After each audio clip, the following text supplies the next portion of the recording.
Welcome back to the channel. This is Trendy Storm and you are watching first part of What If Kid Naruto Was Saved by Farron.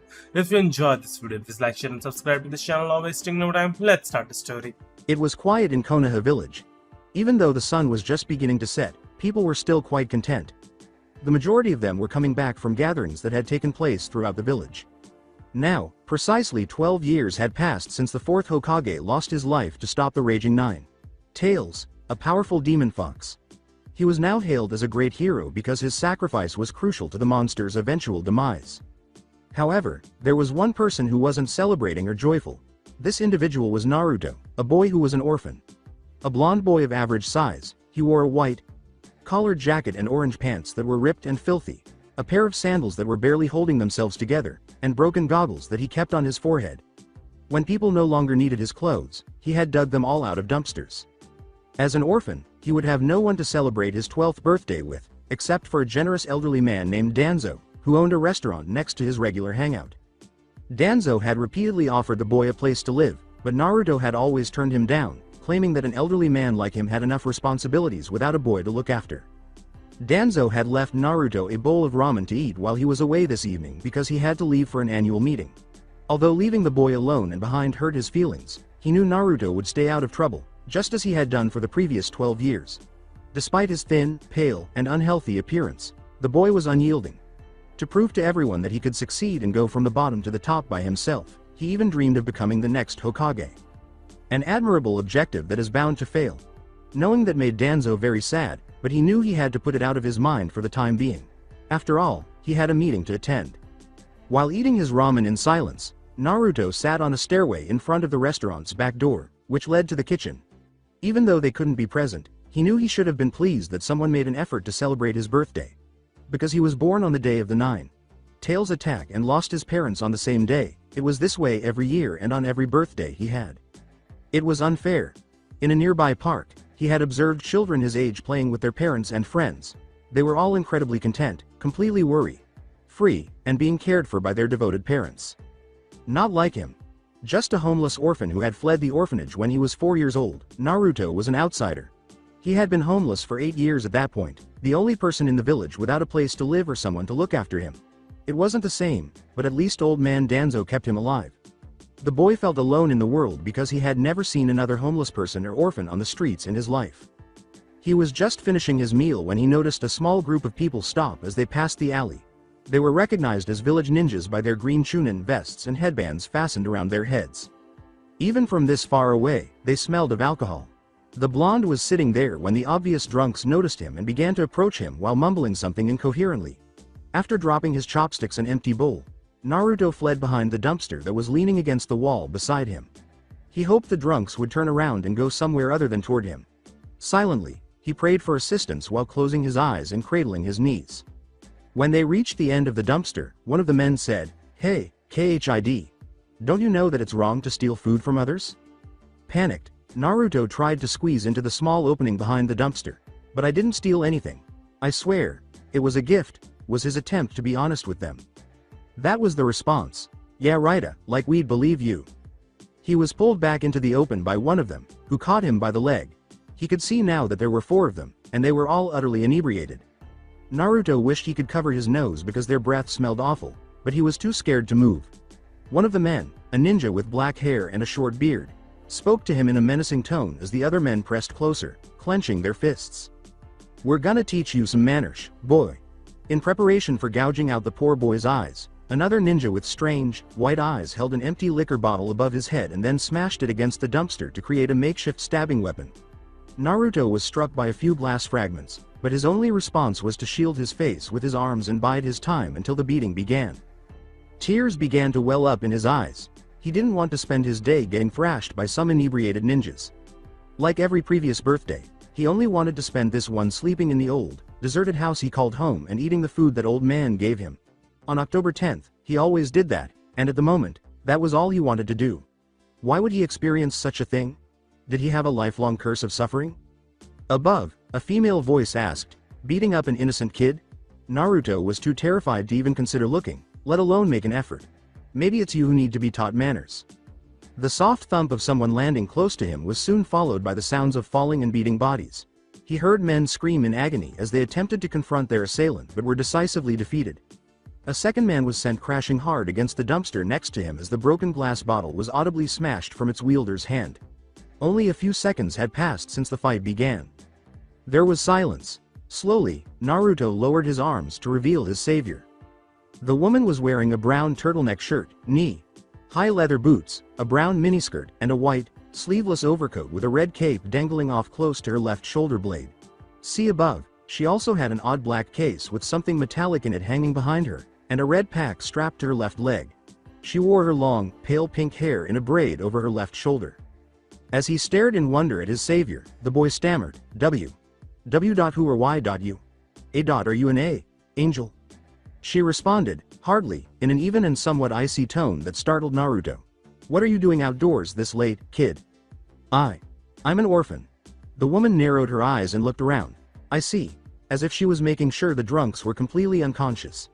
Naruto could tell by her appearance and attire that she wasn't from this area. Since she lacked a headband, it was impossible that she was a foreign ninja. She was still unknown, though. Naruto said uneasily, why you didn't answer my question?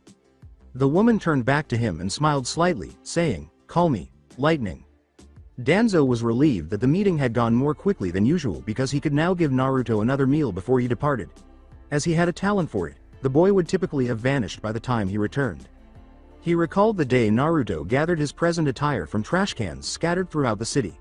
The fact that the boy would turn down his offer to go shopping for new clothes and just dig them out of the trash was pretty shocking. It would allow him to save the money he would need to buy new ones, he had told him. Danzo froze when he reached the alley leading to the rear entrance of his restaurant. He noticed the chopsticks and the food bowl he had given Naruto on the ground, upside down. When the boy left, he usually left them neatly on the stair. He was in trouble because of this.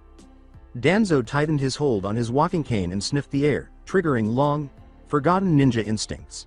A bottle was thrown carelessly off to the side, and he could smell the strong stench of alcohol. He quickly concluded that the boy had been attacked by one or more drunks. Something caught Danzo's aged eyes at the dumpster's end. He released his bandaged right arm, which had been injured a long time ago, and pushed aside his dark gray robe, which covered him from his feet to just over his right shoulder. Fearing the worst, he took hold of his cane with both hands and began to move down the alley. He repeatedly prayed, please, let it not be true, until he arrived at the shadow. It was a Chunin who had been forcefully slammed against the dumpster with enough force to knock him out, not Naruto, but an unconscious ninja. Danzo breathed a sigh of relief and searched for the boy. But he was nowhere to be seen. Just 3 more ninjas, 2 Chunins, and a Junin were unconscious.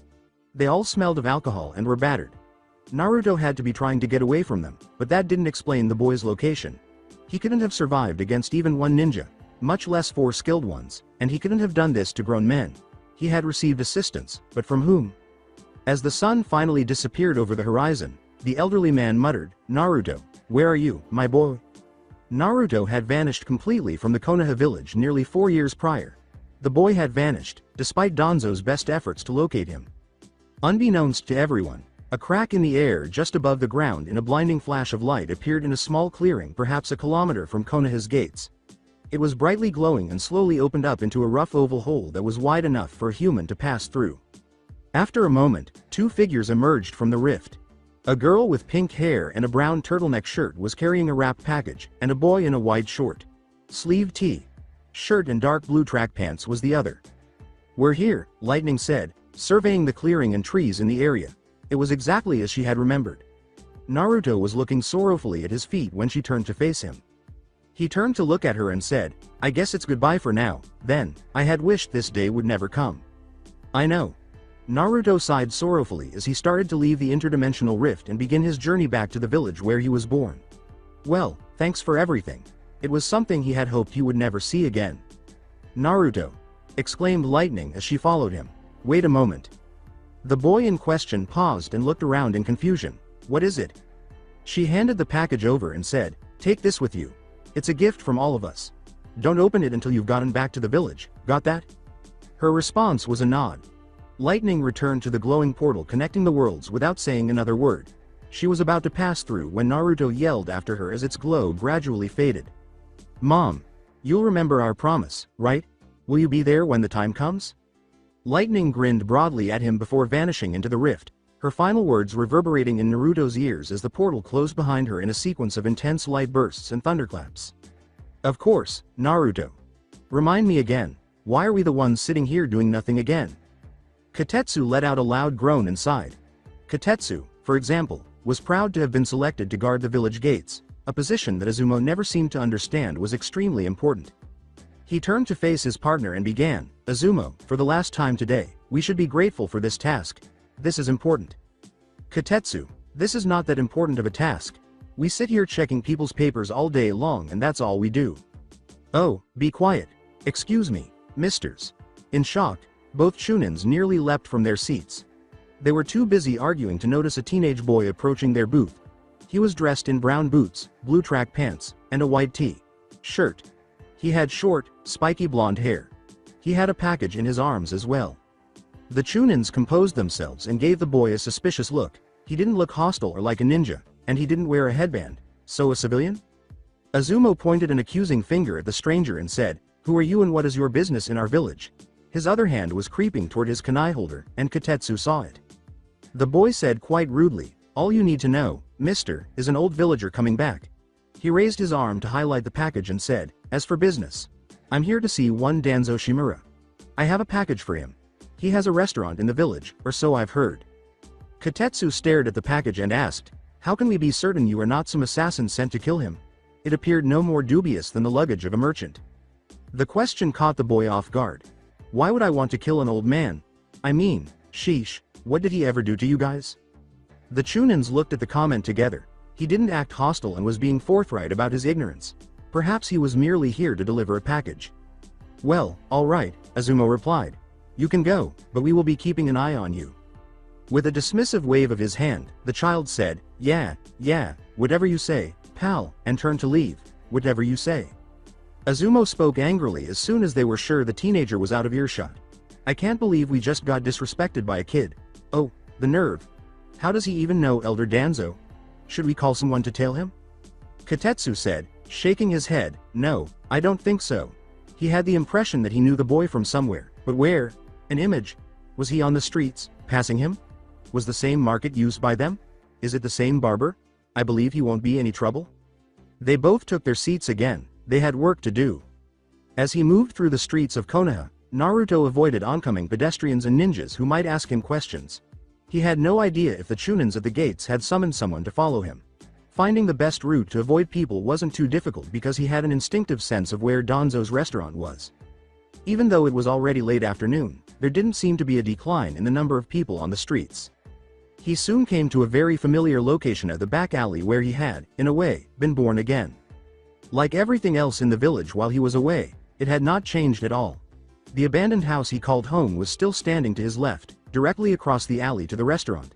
The dumpster was still next to the stairway that led to the back door, and the wall at the end of the alley was still covered in blatantly antiquated graffiti. It seemed as though time had not passed at all in his absence. Nothing had changed here. After searching the area for potential witnesses, thankfully, none were found, and Naruto knocked on the door once, twice, paused briefly, and then pounded his fist 3 times. When he had previously wanted to speak with Old Man Danzo, it had been his trademark knock. From the other side of the door, he heard whispering, then running, more whispering, and finally footsteps directly behind the door.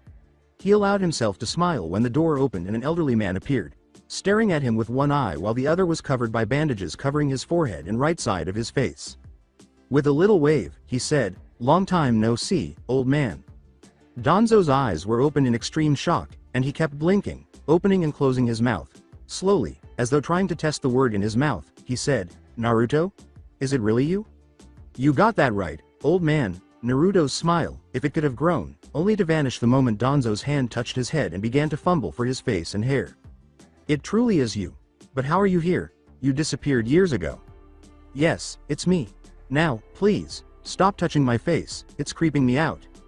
Immediately, Danzo pulled his hand away. He moved aside to let the teenager into the kitchen, saying, "Sorry. Please, come in." He noticed a middle-aged man dressed like a cook and a waitress of about 20 years old standing next to them. Their eyes, the size of dinner plates, were fixed on him.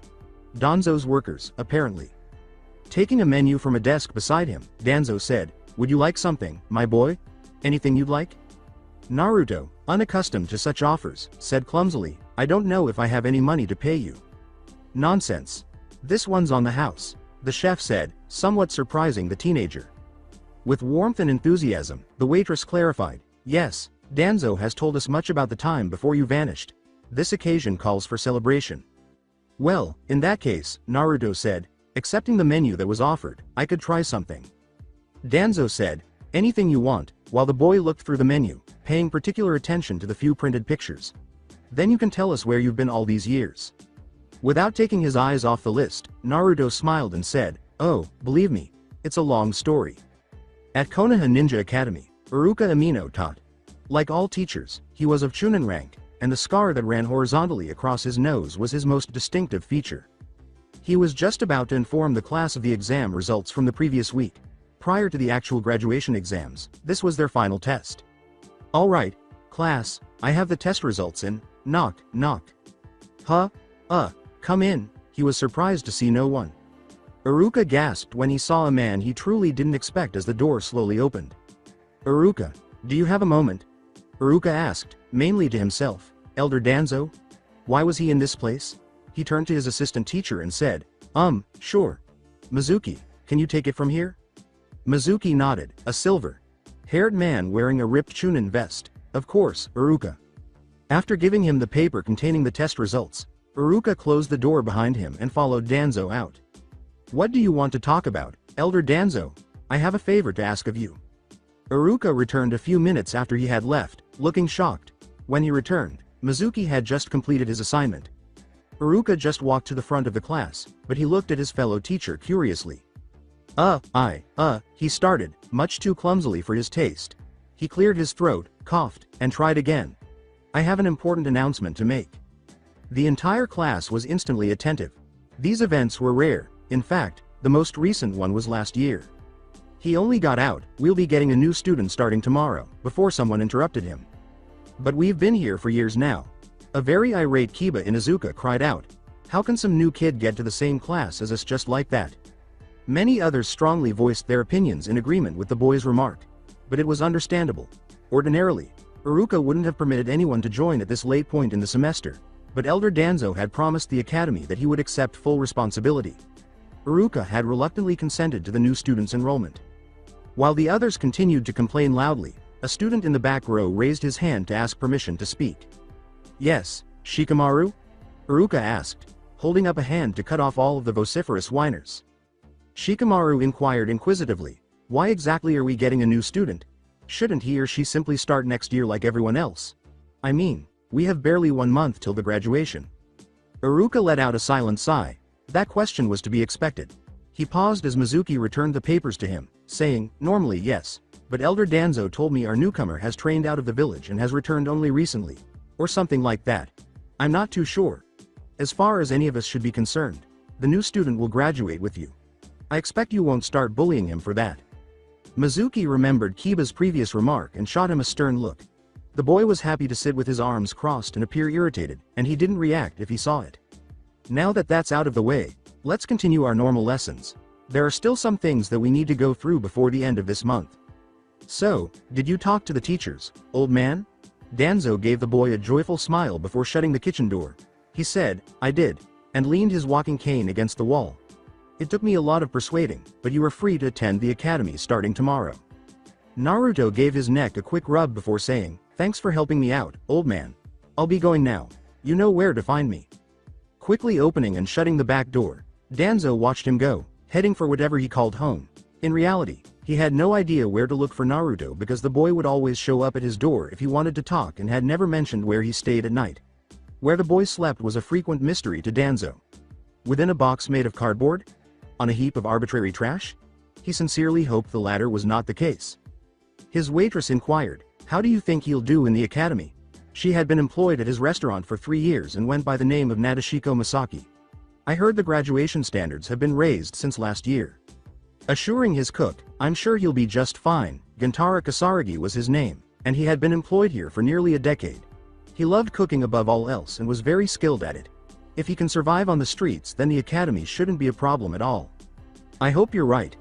Danzo ignored them, his mind still focused on Naruto.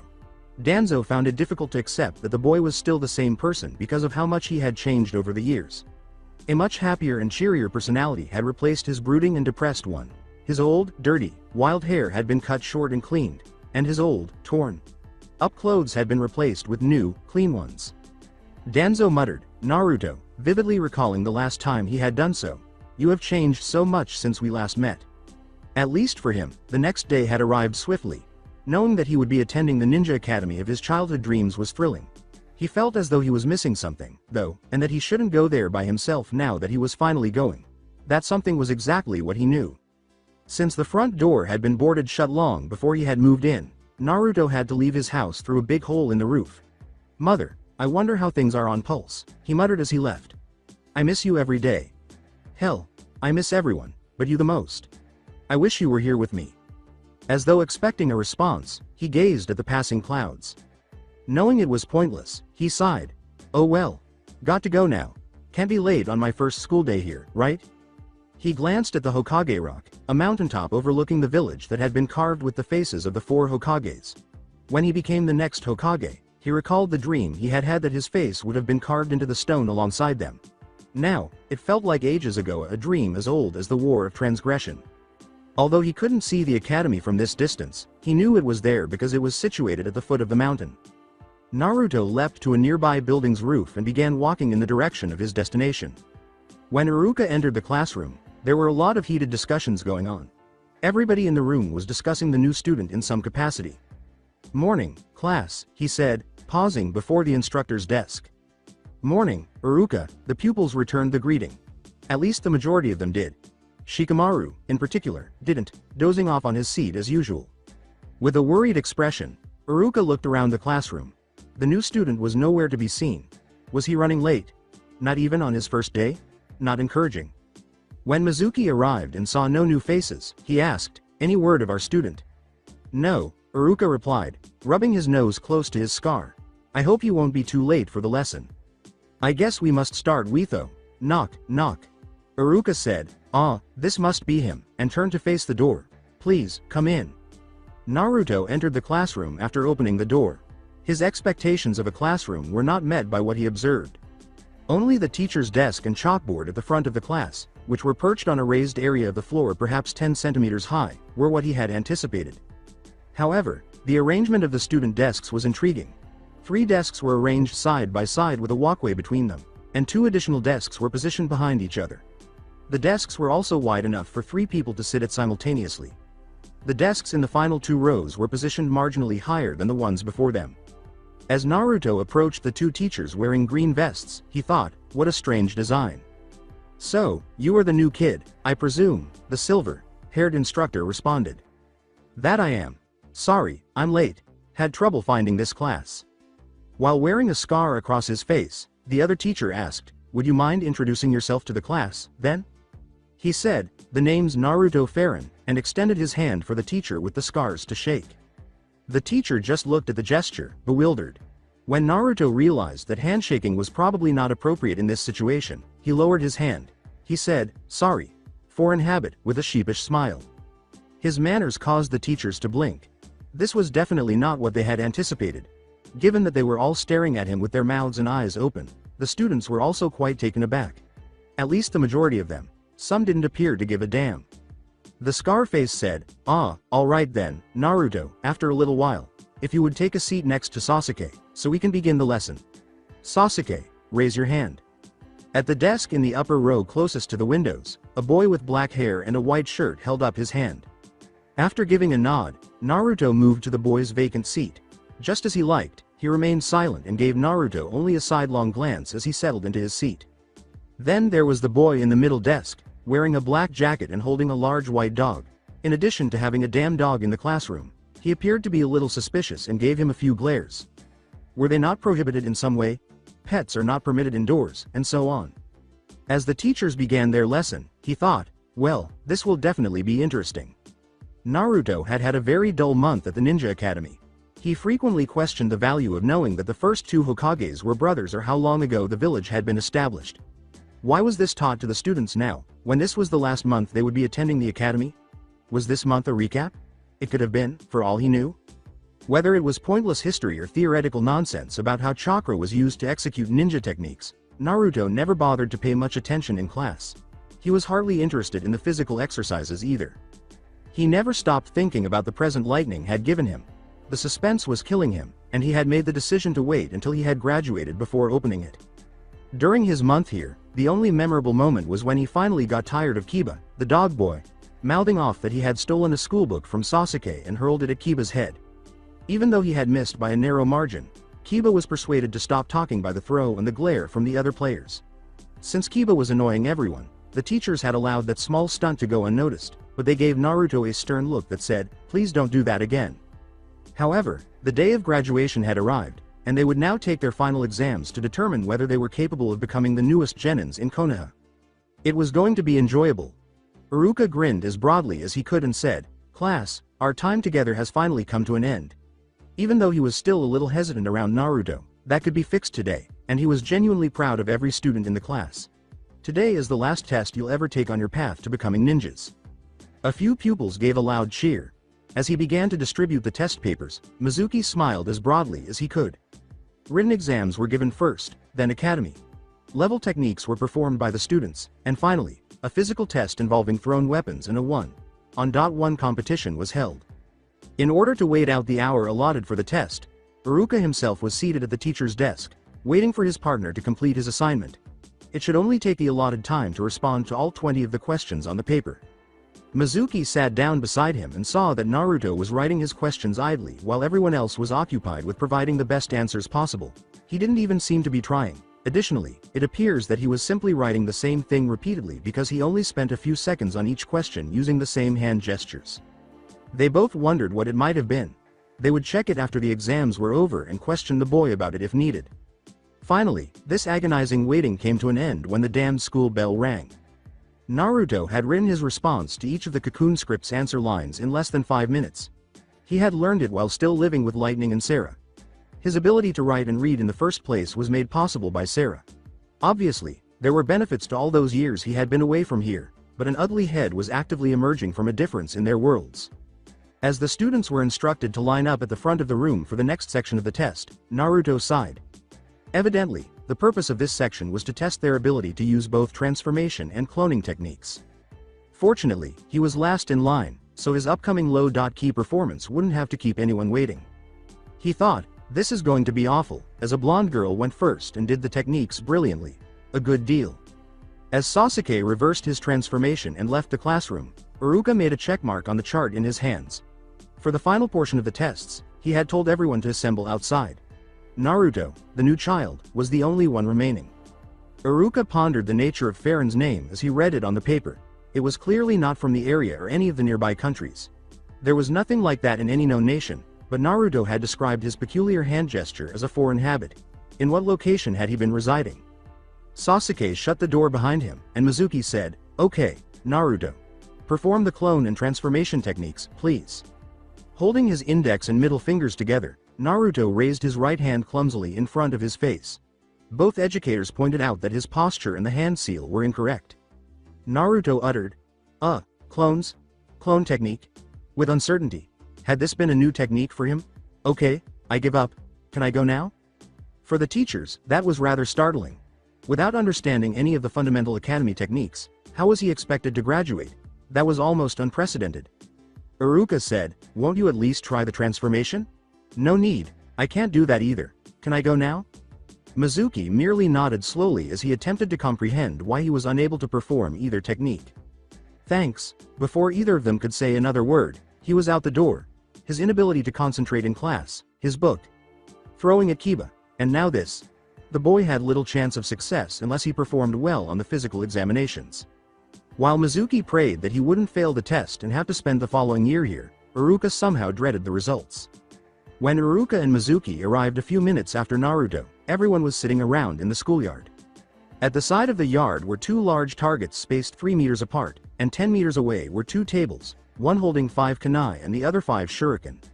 The genin hopeful's ability to throw weapons was to be tested here. Before retrieving them for the next person in line to use, the teachers recorded the score while everyone threw the kunai and then the shuriken. A large, 10-meter diameter circle with a white outline painted on the ground stood in the center of the yard. The final portion of the test was supposed to be administered here, but it had to wait a little while longer. Additionally, there was an obstacle course and a set of monkey bars farther down the yard, as well as a swing suspended from a tree off to the side, but none of them would be utilized today. As student conversation dwindled, Mizuki said, "All right, everybody. Form an orderly line and we'll proceed with the last part of the exams." Everyone eagerly took their place in line, and no one needed to be reminded twice. Without much concern, Iruka saw that Naruto had once again finished last. Although he was in the middle of the line, he had anticipated that Shikamaru would attempt to be the last person. As he sat down beside his assistant teacher, Iruka thought, "There's something about that boy." "First one, go ahead," Mizuki grinned but said. He was ecstatic to see how much everyone had improved since the last weapon. Throwing physical 2 months prior. In addition, he anticipated Naruto's performance, hoping it would surpass the previous one's lackluster showing. One by one, the first person in line threw the kunai, then moved on to the other table and did the same with the shuriken. Mizuki collected the thrown items for the next person in line, and Iruka recorded the points earned. At the end of the line, neither saw Naruto frowning alone. At last, it was his turn after everyone else had had theirs. He had feared this so much. With the kunai in his hand, Naruto realized why he had never trained to use such a weapon in his life. Tossing the kunai without it flying off course took a lot of practice. In addition, it had been thrown underhanded by everyone before him. What on earth was he supposed to do? He looked around and saw the teachers eagerly awaiting his throw. Based on their response to his failure to execute the necessary ninja techniques, it was surprising that they weren't biting their nails in anticipation. Like a knife thrower, he grabbed the blade by the tip and raised his hand, ready to at least attempt to bring one kunai as close as he could. After letting the first knife fly, Naruto swiftly snatched up the second and threw it as well. He then simultaneously threw the third and the final two. As he proudly looked at his work, he saw that one kunai had struck the targeta near the edge, but it was a real hit. He could practically feel the disbelief radiating from his teachers and classmates as he proceeded to the shuriken table. Like he did with the kunai, he snatched up the shuriken without pausing and threw them one by one. However, this time, he received 2 hits. One that was close to the center, and the other that barely touched the target's left side. At least better than before. Who would have guessed? Naruto grinned as he thought. For a poor thrower like him, it was surprisingly good. It was time to move on to the final exam section, the 1-on-1 matches, after his low score was noted. As they stood in a row for the last time today, the students did so once more. They were waiting for Iruka and Mizuki to select the opponents while they stood by the painted sparring circle. Additionally, they would serve as referees to ensure that no one broke the rules or used weapons. However, a hand was raised to ask for permission to speak before either of them could select the first pair. Unexpectedly, as if there weren't already enough surprises in this day, it was Naruto. What was it he desired? "Yes, Naruto?" Mizuki inquired. "As I've understood, this is supposed to be a 1-on-1 match. Does this mean one of us has to fight twice?" Naruto asked, lowering his hand in response. "Huh? There are 27 of us students here," Naruto said, pointing with his hands at the assembled boys and girls. 27 divided by 2 equals 13 plus an extra 1. Get what I mean yet? Iruka quickly counted the people. Naruto was right, there were 27 students present. However, who would want to make 2 trips? For the one who did, the fight would be unfair. He noticed that other pupils were reaching the same conclusion. Iruka said, "You are right, Naruto," and nodded. He looked around the group of students, looking for volunteers. Nobody made a move. "Volunteers, please step forward." Nobody moved, though. In an attempt to persuade at least one person to come forward, Mizuki added, "Come on, we'll be here all day if no one does anything." The impact was immediate, but not as either party had anticipated. Naruto, the lone student who had demonstrated that he hardly cared about the tests, eagerly stepped forward. Was his desire to end this really that great? Naruto said, "I'll do it," with a modicum of enthusiasm, as he moved away from the group. "On the condition that I can choose my opponents." Many students laughed at his remark, wondering how a new kid who couldn't even throw well could compete with any of them. Iruka told them to shut it down because, despite his own reservations, he would not tolerate such mocking behavior. Naruto went on, and at the same time, as he turned to face the other with a determined expression. More snickering ensued, along with outright laughter and mockery, but Naruto chose to ignore it. At the other end of the row, he merely squinted. He had apparently chosen his opponents. Mizuki said, unsure of his own voice, "Okay, Naruto. if it means we can go on with the exams. Naruto grinned and walked to the opposite side of the row from where he had been looking ominously just a moment earlier.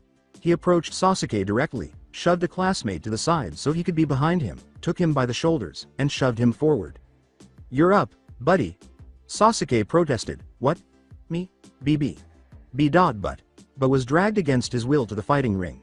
He was unusually hesitant about it. Kiba, who eagerly awaited being chosen, would have been ecstatic about an easy fight. It would seem as though the matchup between the Rookie of the Year and the new kid with no real skills would be over quickly. Naruto turned back to the others after Sasuke entered the ring.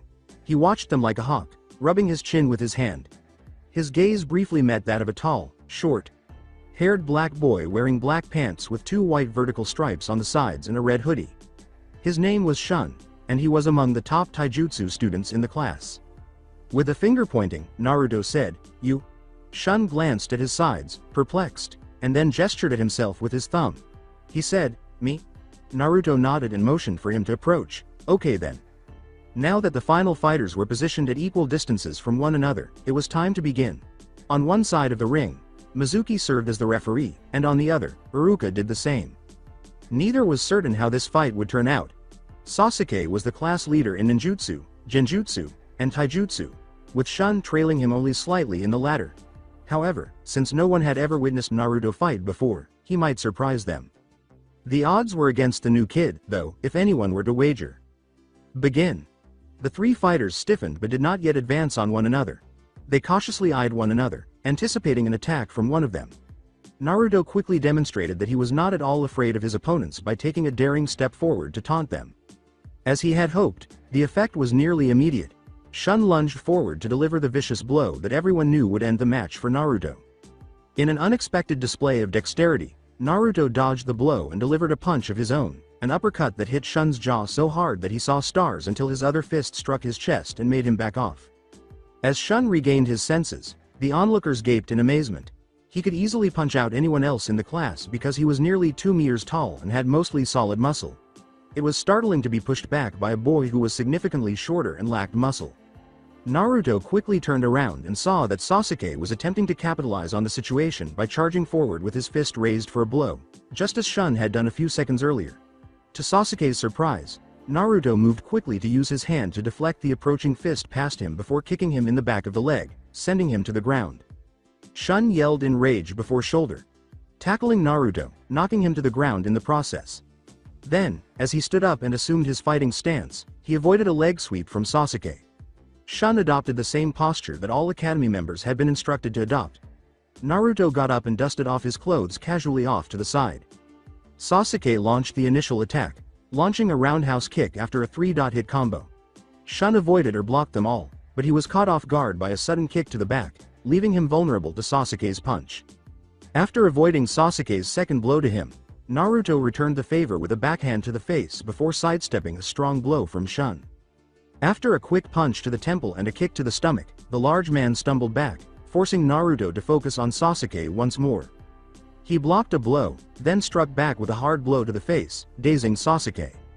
He then kicked his opponent's midriff several times, pushing him backwards step by step until he reached the very edge of the fighting ring. He swiftly grabbed Sasuke by the shoulder, dragged him towards him, and then leapt out of the way when he heard footsteps approaching quickly and a resolute shout of anger coming from behind him. Shun barely missed his target before tackling the unfortunate boy out of the ring. Naruto kicked Shun in the back of his knee, knocking him off balance, and attempted to push him out of the ring while Shun was still realizing he had sent the wrong target flying. Right at the edge of the ring, Shun was able to regain his balance and spun around, trying to land a quick punch on Naruto. But the smaller boy anticipated it and ducked under the blow, then slammed his knee into the big guy's groin, making him double over in agony. Then, right out of the ring, he retreated a few steps before slamming into Shun with all of his strength, pushing him back a few steps as well. When Shun realized he had lost, he fell to his knees and punched the ground in shock, and Naruto grinned triumphantly. Iruka lifted his hand in the air and snapped out of his daze. Winner, Naruto Farron. After deciding he had been sitting on the dirt beside Shun for too long, Sasuke got up to cheer, and many of the onlookers joined in. After giving the two a nod, Naruto left the ring and made his way, panting, to the trees that bordered the academy building at the yard's edge. As the next pair of fighters were selected, he groaned and sat down in their shadow, leaning against the wall. I have a present to open, he whispered to himself. How long is this going to take anyway? The exams were completed in less than 30 minutes, and the two teachers escorted the students back to the classroom. They were instructed to wait for another 30 minutes while they went to assess their final performance and get the headbands they would wear as Konoha genins. Just as the clock struck the end of the 30 minutes, Iruka and Mizuki came back. They were carrying a lot of blue headbands with a tiny metal plate engraved with the village's leaf symbol for decoration. They placed them on the instructor's desk and turned to smile at the ecstatic pupils. Iruka joyfully exclaimed, I am happy to inform that every one of you passes the genin exams, before lowering his voice to a whisper that was hardly audible to himself. Some barely. The majority of the new genins gave a loud cheer. At least nobody had to remain in the academy for an additional year. With a sudden realization, Mizuki whispered in his partner's ear. He whispered to himself more than to anyone else, oh, almost forgot, too, Naruto. He seemed to stare out of the window all the time, but the blonde turned away. He cocked his head sideways in silence. What exactly does your test paper read? Neither of us can read it. Ah, it says. I can't read it, as they attempted to understand the idea of a graduating ninja who was illiterate but could still write. The ensuing silence was deafening. Iruka said, I see, slowly. Well, anyways. You are now free to pick a headband from the table and go home. Also remember to be here by 10 o'clock tomorrow morning for your team assignments. That is all, and once again congratulations. Carrying their new headbands with pride, people started to pour out of the seats, move to the desk, and exit the door. Although it was extremely difficult to fight two opponents at once, Naruto was grateful that he had begun taking self-defense classes 3 years prior. Naturally, at the time, he had never imagined ever needing them. Being put on a genin team with 2 other people was not something he was especially looking forward to, so he wondered how tomorrow would go. What kind of teammates would he have? Would they be acceptable? As he lay on the shabby mattress he had been using as a bed, Naruto realized he had yet to open the gift Lightning had given him. He rose to his feet and walked to an old night table where the package lay, knocking the headband aside. He started carefully and slowly to pry it open. As more and more of its contents became visible, his eyes gradually grew wide. Just a moment before he burst into tears at the sight of it all, he felt tears well up in his eyes. Mother. With no one around to listen, his sobs reverberated in the deserted corners of his house. I love you. Even though it was unbelievably early, Naruto didn't give a damn. He fastened his collar as high as he could and ascended his house's roof before cautiously making his way down to the alley between it and Old Man Danzo's family eatery. Naruto walked out onto the street and stopped to look around. Ninjas were the only people outside because the sun hadn't risen yet, and even they weren't very common. For him, that was perfectly acceptable. The fewer people on the streets, the better. Naruto began his journey to the academy with a final glance. Maybe he could find something to do while waiting for the other genins to arrive. They most likely had their headbands on their arms or heads with pride. For example, Naruto simply carried the headband in one pocket of his new coat, with something much more valuable in the other. Hats and other items meant to be worn on the head were never something he wore. Perhaps he wouldn't need to carry it in the future. All he could hope for was that the academy's doors were open so he wouldn't have to spend several hours waiting outside. Naturally, the door had been locked and would not be unlocked until the first teacher arrived. The academy's location in the same building as the Hokage's office and other significant ninja locations, followed by the locking of the door to that section of the building, was a bit senseless. It made no sense. Perhaps waking up before the damned sun had even risen was a bad idea. There has to be another way in, Naruto remarked, searching for an open window. Although it was a slim hope, someone would inevitably make the small error of failing to close a window. Even the great falsi, the damnable monsters, made mistakes. His search was halted when he finally spotted a window that was just barely open. Even though his class was on the 2nd floor and it was on the 3rd, he couldn't simply go down a floor. After all, the classroom doors were never locked. Let's see how this works. Although he had never used it himself, he had witnessed Lightning use it a few times. Actually, it was the reason he had asked her if he would ever be able to obtain one. As soon as Naruto snapped his fingers, a bluish glow engulfed him, unexpectedly light. He didn't let it stop him from running to the wall and then up, quickly arriving at the desired window. He left a glowing footprint wherever he went, which vanished a moment later. He snapped his fingers once more as he pushed the window open all the way, and the glow went out. The classroom he was going to was not like this one. Although they were arranged in 3 long lines with no elevation in between, the desks were identical to those in his class. The desks appeared a little wider, and the color was a little darker. As he walked to the door, Naruto wondered what the purpose of this class was. All he needed to do was figure out how to get to his class on the second floor. It's easy. There were still plenty of hours until 10 o'clock. Sasuke pointed out that it was now 5 to 10. About 30 minutes ago, he was among the first people to arrive at the academy, and he had remained seated ever since.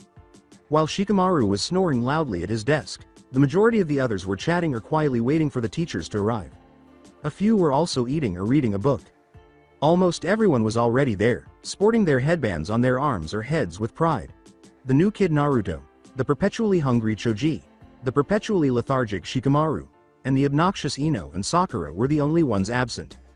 Sasuke considered the blonde boy as he peered out the window. He always stared out of the window and was strangely aloof. He always sat by himself in the classroom during lunch and breaks, with everyone else either outside or in the canteen.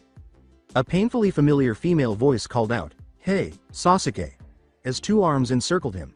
He had been so absorbed in his thoughts that he had not noticed Sakura and Ino enter the room and argue over who would be on his team. An angry Sakura screamed, "Ino.pig, let go of my Sasuke." Instead, Sasuke sighed softly as she took hold of Ino and yanked her away from him. He was so annoyed by this that he no longer even bothered to open his mouth to express it. In situations like this, he wished he had a method that would enable him to vanish by sinking through the ground. Even though Iruka had selected everyone's seats at the beginning of the semester, they were constantly fighting over who should sit next to him, which was made worse by the fact that Sakura's seat was in the front row and Ino's was on his right. Then Sasuke's mind went into overdrive when he saw Shikamaru and Choji enter the classroom and take their seats. Additionally, the snoring had stopped, but who was it if Shikamaru had just entered? Sasuke and the two quarreling girls were startled when a hand slammed onto Naruto's seat from beneath the desk. A second later, the irritated blonde groaningly rubbed his eyes and pulled himself up to his seat without saying anything. He was wearing a white overcoat that was obviously a bit too big for him over his shirt, a belt around his waist with a large black case hanging from it, and a metallic, elbow-length glove on his left hand that was unlike any he had ever seen. These were all interesting but abrupt changes to his attire. A large, metallic object was in the case behind him, and a red cape was dangling from his left shoulder. Surprised, Sasuke said, "You've been sleeping under the desk all this time?" Before answering, Naruto gave a loud yawn and extended his arms. "For a few hours, yes." While Ino and Sakura thankfully took their seats quietly, Iruka and Mizuki entered a moment later, prepared to announce the Genin teams and their Junin teachers. With his head against the desk, Naruto questioned, how long has it been now?" He was sorry he had woken up today. "About 2 hours," replied Sasuke, fumbling with his hands to hold his head up. Naruto said, "I really shouldn't woken up earlier," as he rolled his shoulders and cracked his neck to relieve the stiffness. It wasn't very healthy to spend hours sleeping in a small space. However, that was irrelevant. The same could be said for living in an old, dusty house with rusty, worn-out furniture. Sakura, bored, lowered her head onto her desk at the far left of the first row. After barely 10 minutes, the door opened and a man entered. He was in his late 20s and stood about 1.80 meters tall. He was dressed in the typical ninja outfit of a black shirt underneath a green flak jacket and black pants. His headband concealed his left eye, and a face mask covered the lower portion of his face. His silver hair, which defied gravity, was his most striking feature. How much hair gel did this guy use? Was this man considered a Junin? At least it was a terrible late one. When Sakura yelled, "You're late," the Junin gave her a sheepish head rub and grinned, or at least Naruto believed he was grinning. Yes, sorry about that," he said in response. "All right, Team 7, follow me to the roof," he said, lowering his hand before anyone could respond to his weak excuse, "I got lost on the road of life." The three of them followed him out the door after he finished speaking. When they reached the roof, Kakashi took a seat on the railing, and his pupils took seats on the steps 6 meters away. He would never know why someone thought it was a good idea to put 2 steps on the building's roof. "All right, now that we are here, it's time to introduce ourselves. Name, hobbies, what you like and don't, dreams for the future." The girl with the pink hair asked, "Can't you go first?" Her name was Sakura Haruno. She wore a red top, short gray apron skirt, black shorts, black boots, black gloves, and gray elbow protectors. She wore her headband as a hairband. The boy with the black hair said, "It's only courteous to introduce yourself before asking. After his brother massacred his clan and left the village years ago, he was Sasuke Uchiha, the only one left." He wore sandals, dark blue pants, and a white long, sleeved shirt. He tied his headband around his forehead. "Well, I guess I can do that," Kakashi said, pointing out that the only boy who remained silent was the blonde boy wearing a white overcoat with a white shirt underneath, dark blue track pants, and brown boots. The only student to pass in years who had demonstrated no aptitude for written theory or academy level techniques was Naruto Farron. Of the three, he was the only one without his headband. Curious to find out more about him, the three were expecting him to begin with hopeful expressions. Kakashi cleared his throat and started his introduction, thinking that he had better not leave them hanging. My name is Kakashi Hitaki. I have no hobbies worth mentioning. I like many things and dislike many more. My dream for the future is none of your business. So there, he continued to smile at them. He would have been the richest person in the world multiple times over if the silence had been made of gold. Perhaps he ought to have disclosed at least a little bit about himself. Now, that was the dullest introduction I have ever heard, Naruto remarked sardonically. Sasuke nodded and glared at the Junin. It's unbelievable that I'm saying this, but I agree, he said. Sakura glared as well. Same here, she said. Kakashi pinched the bridge of his nose and sighed. All right, then, Sakura. The girl with the pink hair raised an eyebrow. Your turn. I'm Sakura Haruno, she said, grinning. She trailed off, blushing and laughing as she turned to face Sasuke. I have no hobbies. I like Sasuke and dislike Ino.Pig. As for dreams, she said. The sound of it made the boy in question shiver. The idea didn't seem to appeal to him, and Kakashi couldn't help but agree. Fangirl. Apparently. I got a fangirl on my team, but why? After asking, he gestured toward Sasuke. You're next, Sasuke. I'm Sasuke Uchiha. I have no notable hobbies, likes or dislikes. My dream is to someday kill my brother to avenge the death of my clan, he stated bluntly. An avenger, all right. That doesn't appear to be his top priority right now, at least. Perhaps he will be all right, Kakashi thought, observing that Sakura was looking at Sasuke with a reassuring look, while Naruto remained silent. By saying, "You're up, Naruto," Kakashi declared. Naruto let out a long sigh before beginning. The boy fell silent and chose to focus on his boots. My name is Naruto Farron. I have no hobbies. I like my mother and her friends, and I dislike many, many things. Sasuke surprised everyone by asking, and your dream for the future? Before Kakashi did. For her to remember our promise, Naruto muttered, his expression suddenly shifting from one of general indifference to one of pure sadness. It appeared to be a sensitive topic. A mama's boy, huh? Didn't see that coming, Kakashi thought. The strangest squad to ever leave the academy must have been this one. Sakura had cocked her head to the side and Sasuke had raised an eyebrow, both of them gazing at Naruto as if he had developed a second head. His remarks appeared to pique their interest more than to surprise them. Given that nobody knew much about Naruto other than his name, Kakashi wasn't surprised by this. How he had even made it to the graduation class remained a mystery. Iruka had been evasive when he had inquired. Well, I guess that's all for today, said Kakashi, breaking the silence. We'll meet again tomorrow in the third training ground at 9 o'clock. There'll be one last test to see if you truly are fit to become genins. Remember not to eat breakfast, you might regret it. Before any of the three teenagers could speak, he abandoned them on the roof. Sasuke let out a sigh. What a waste of time this had been. The location for tomorrow's meeting was the only helpful information. In any case, what purpose were such introductions meant to serve? Why should they bother Kakashi, who hadn't bothered himself? Sakura was the only one who appeared to care, but nobody else did. Sasuke shuddered at the thought of her. They all got up and started to leave, but oddly, Naruto chose to walk to the roof's edge rather than the stairway that descended from the rooftop like the others did. When he saw their anxious expressions, he climbed onto the railing and laughed. Immediately enveloping himself in an enigmatic radiance, he raised his right hand in front of his face and snapped his fingers. Then he leapt back, tumbled off the rooftop and the railing, and fell to the harsh earth. Sakura screamed in horror, Naruto, as she and Sasuke hurried to the location where he had leapt off, expecting to find him dead on the ground in a pool of blood. When they noticed Naruto strolling down the street as if nothing had happened with no sign that he had just leapt from the top of the academy in a suicidal manner, their fear quickly gave way to surprise. What the? How did he do that? Sasuke exclaimed, shocked. Even seasoned ninjas couldn't fall from that height and make it out alive. Sakura was as, if not more, shocked than he was. However, that was short-lived. So, Sasuke, now that we're alone and... When she turned to look at her crush, she discovered that he had vanished into thin air. He seemed to have never been there in the first place. Where did he go? Sakura and Sasuke were sitting on a log at the third training ground when Naruto got there, and there was no sign of Kakashi. Given that the alleged Junin was notoriously late most of the time, at least according to old man Danzoa, his tardiness wasn't particularly shocking. In reality, nobody knew how he got there so late. It was a large, open, grassy area surrounded by a small lake and a forest. The trees were tall enough to support several people on their thick branches, and the forest's edge was lined with large bushes that provided great hiding places. Naruto saw how exhausted his teammates appeared as he sat down on the log beside them.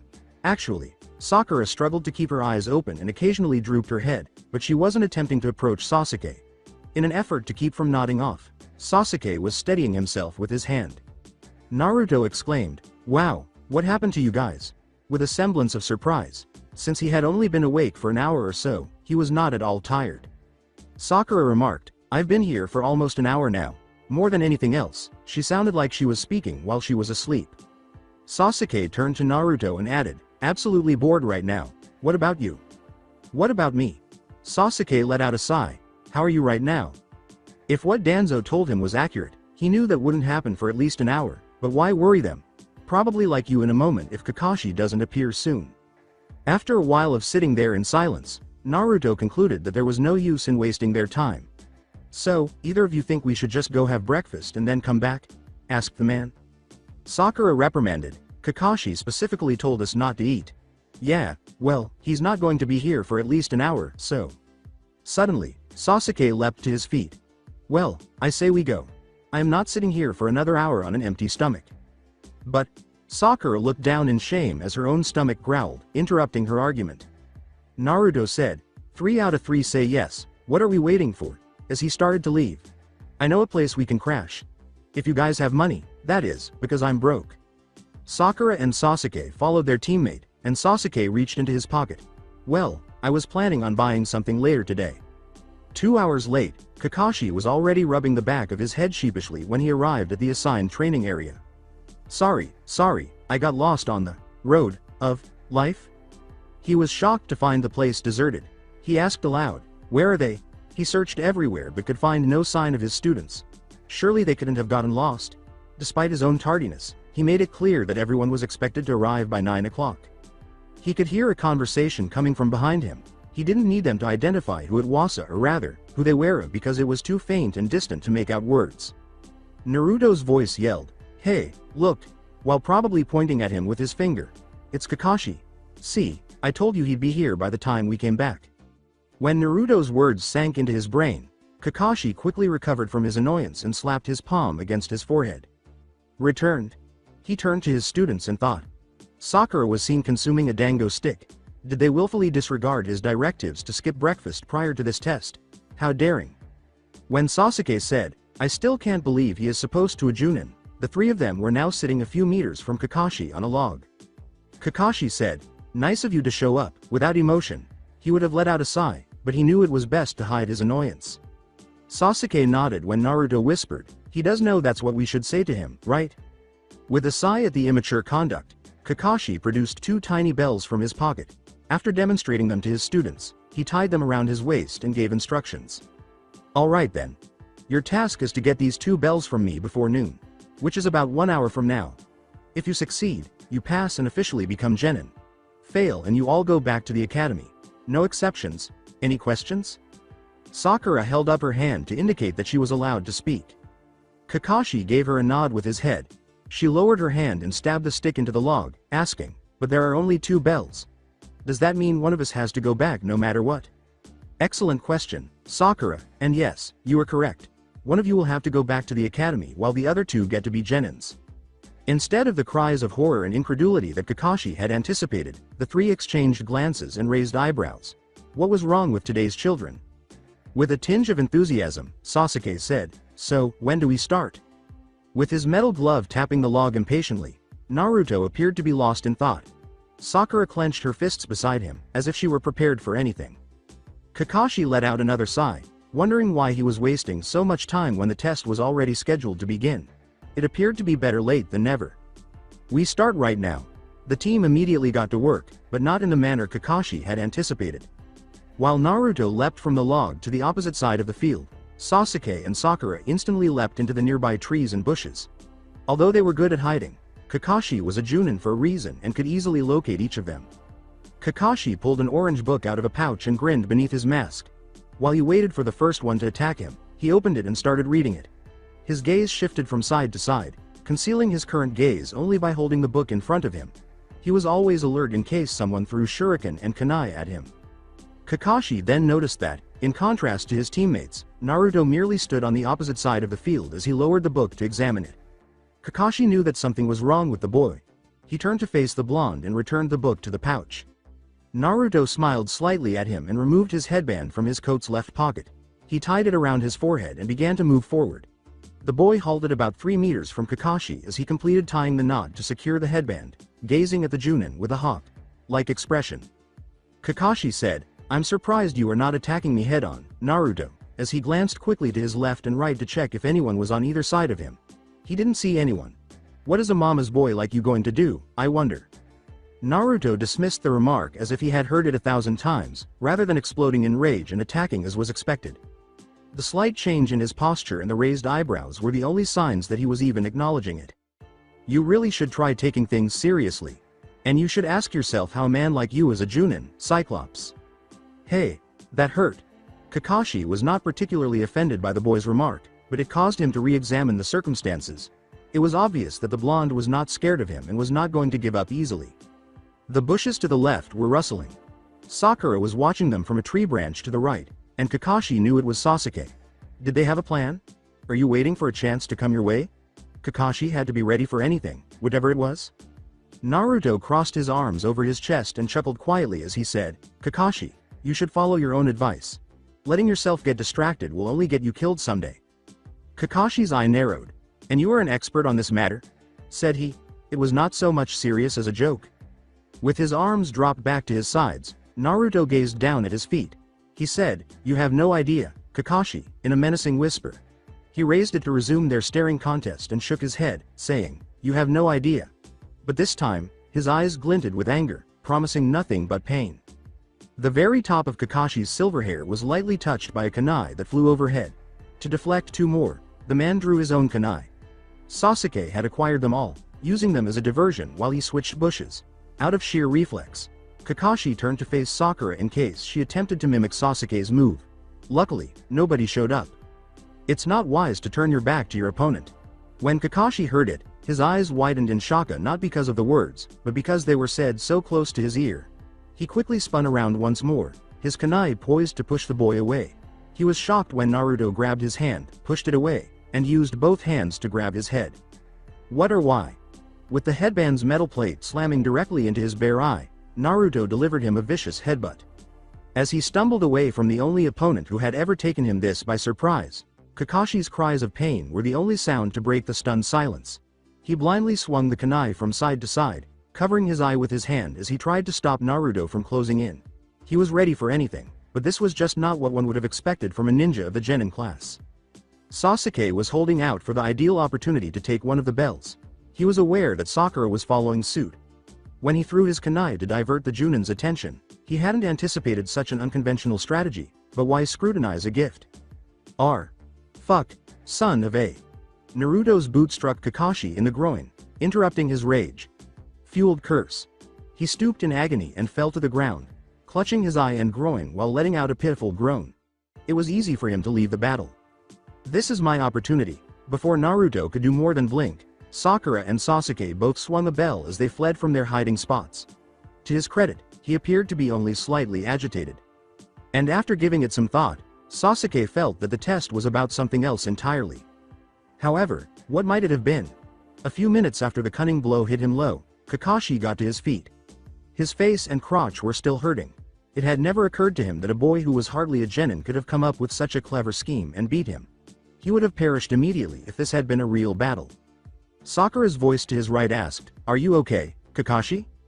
Naruto's voice said, "Well, I just kicked him in the nuts, so what do you think?" As Kakashi's vision finally cleared. Turning to Sasuke, he said, "Don't you think that was a little overkill, Naruto?" "He'll be fine." In an attempt to avoid aggravating his groin, Kakashi rubbed his face while testing his swaying legs. He had never been kicked in the groin before, but he had heard that it hurt a lot, so it was surprising how much boots could hurt. Kakashi muttered, "Please, don't do that again, Naruto. concealing his anguish with years of training and expertise. Ever, I mean it. Sasuke said, so do we pass now? Half in confusion and half to clear his vision, Kakashi blinked. When he touched the spot where the bells should hang, all he felt was air. He examined each of them individually, his thoughts clouded by doubt and denial. Sakura and Sasuke were holding bells. He had been defeated. They had won. If this got out, all the ninjas in the village would be laughing at him. What a humiliating loss. On the plus side, though, his students had demonstrated their ability to work as a cohesive unit and were deserving of being a Konoha Genin team. I can't believe I'm saying this, began Kakashi, who appeared to be crying with delight as his eye tried to remain open despite still watering. But I am proud to inform that starting tomorrow, we are all officially Team 7. None of them understood why all three of them would be on the team, so their general reaction to his words was, huh. Ultimately, it was made very clear in Kakashi's instructions that only the two who had swiped the bells were to pass. Kakashi calmly explained, you worked as a team to get the bells in time, despite his injuries. It seems that he was unaware that there was only opportunism at play, with no real plan or teamwork to speak of. You showed capability for teamwork and good judgment for a team fresh out of the academy. You see, the only way to get the bells from me was through teamwork, and you proved that even an experienced Junin like me can be defeated with it. I got cocky and paid for it. I think I get it, Sasuke said after giving it some thought. Both Sakura and Naruto turned to stare at him, perplexed and curious, wondering what he was talking about. Even Kakashi wanted to know what the young prodigy from Uchiha had learned from his test. The point was not about the bells and who could get them at all, but about teamwork. It's like you said. We were meant to work together to get the bells, because alone we couldn't have done it. The comment about only two of us passing was just a trick to drive us apart. Kakashi confirmed that his inference was accurate by nodding his head. He glanced subtly at Naruto, who was listening to his teammate while nodding his head and stroking his chin.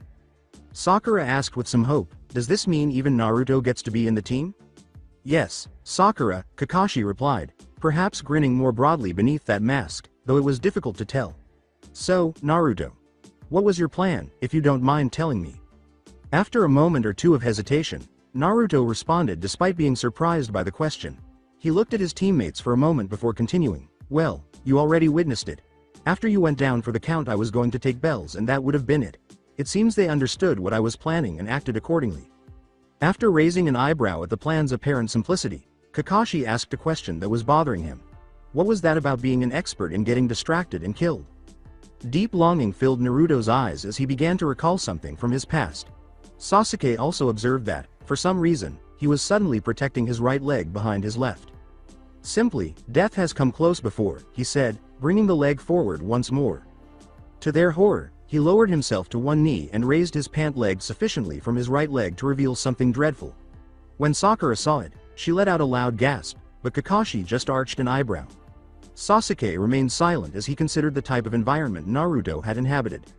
His shin had a large, diagonal bite mark that was clearly visible because the scar tissue inhibited the growth of leg hair, leaving a row of empty spots.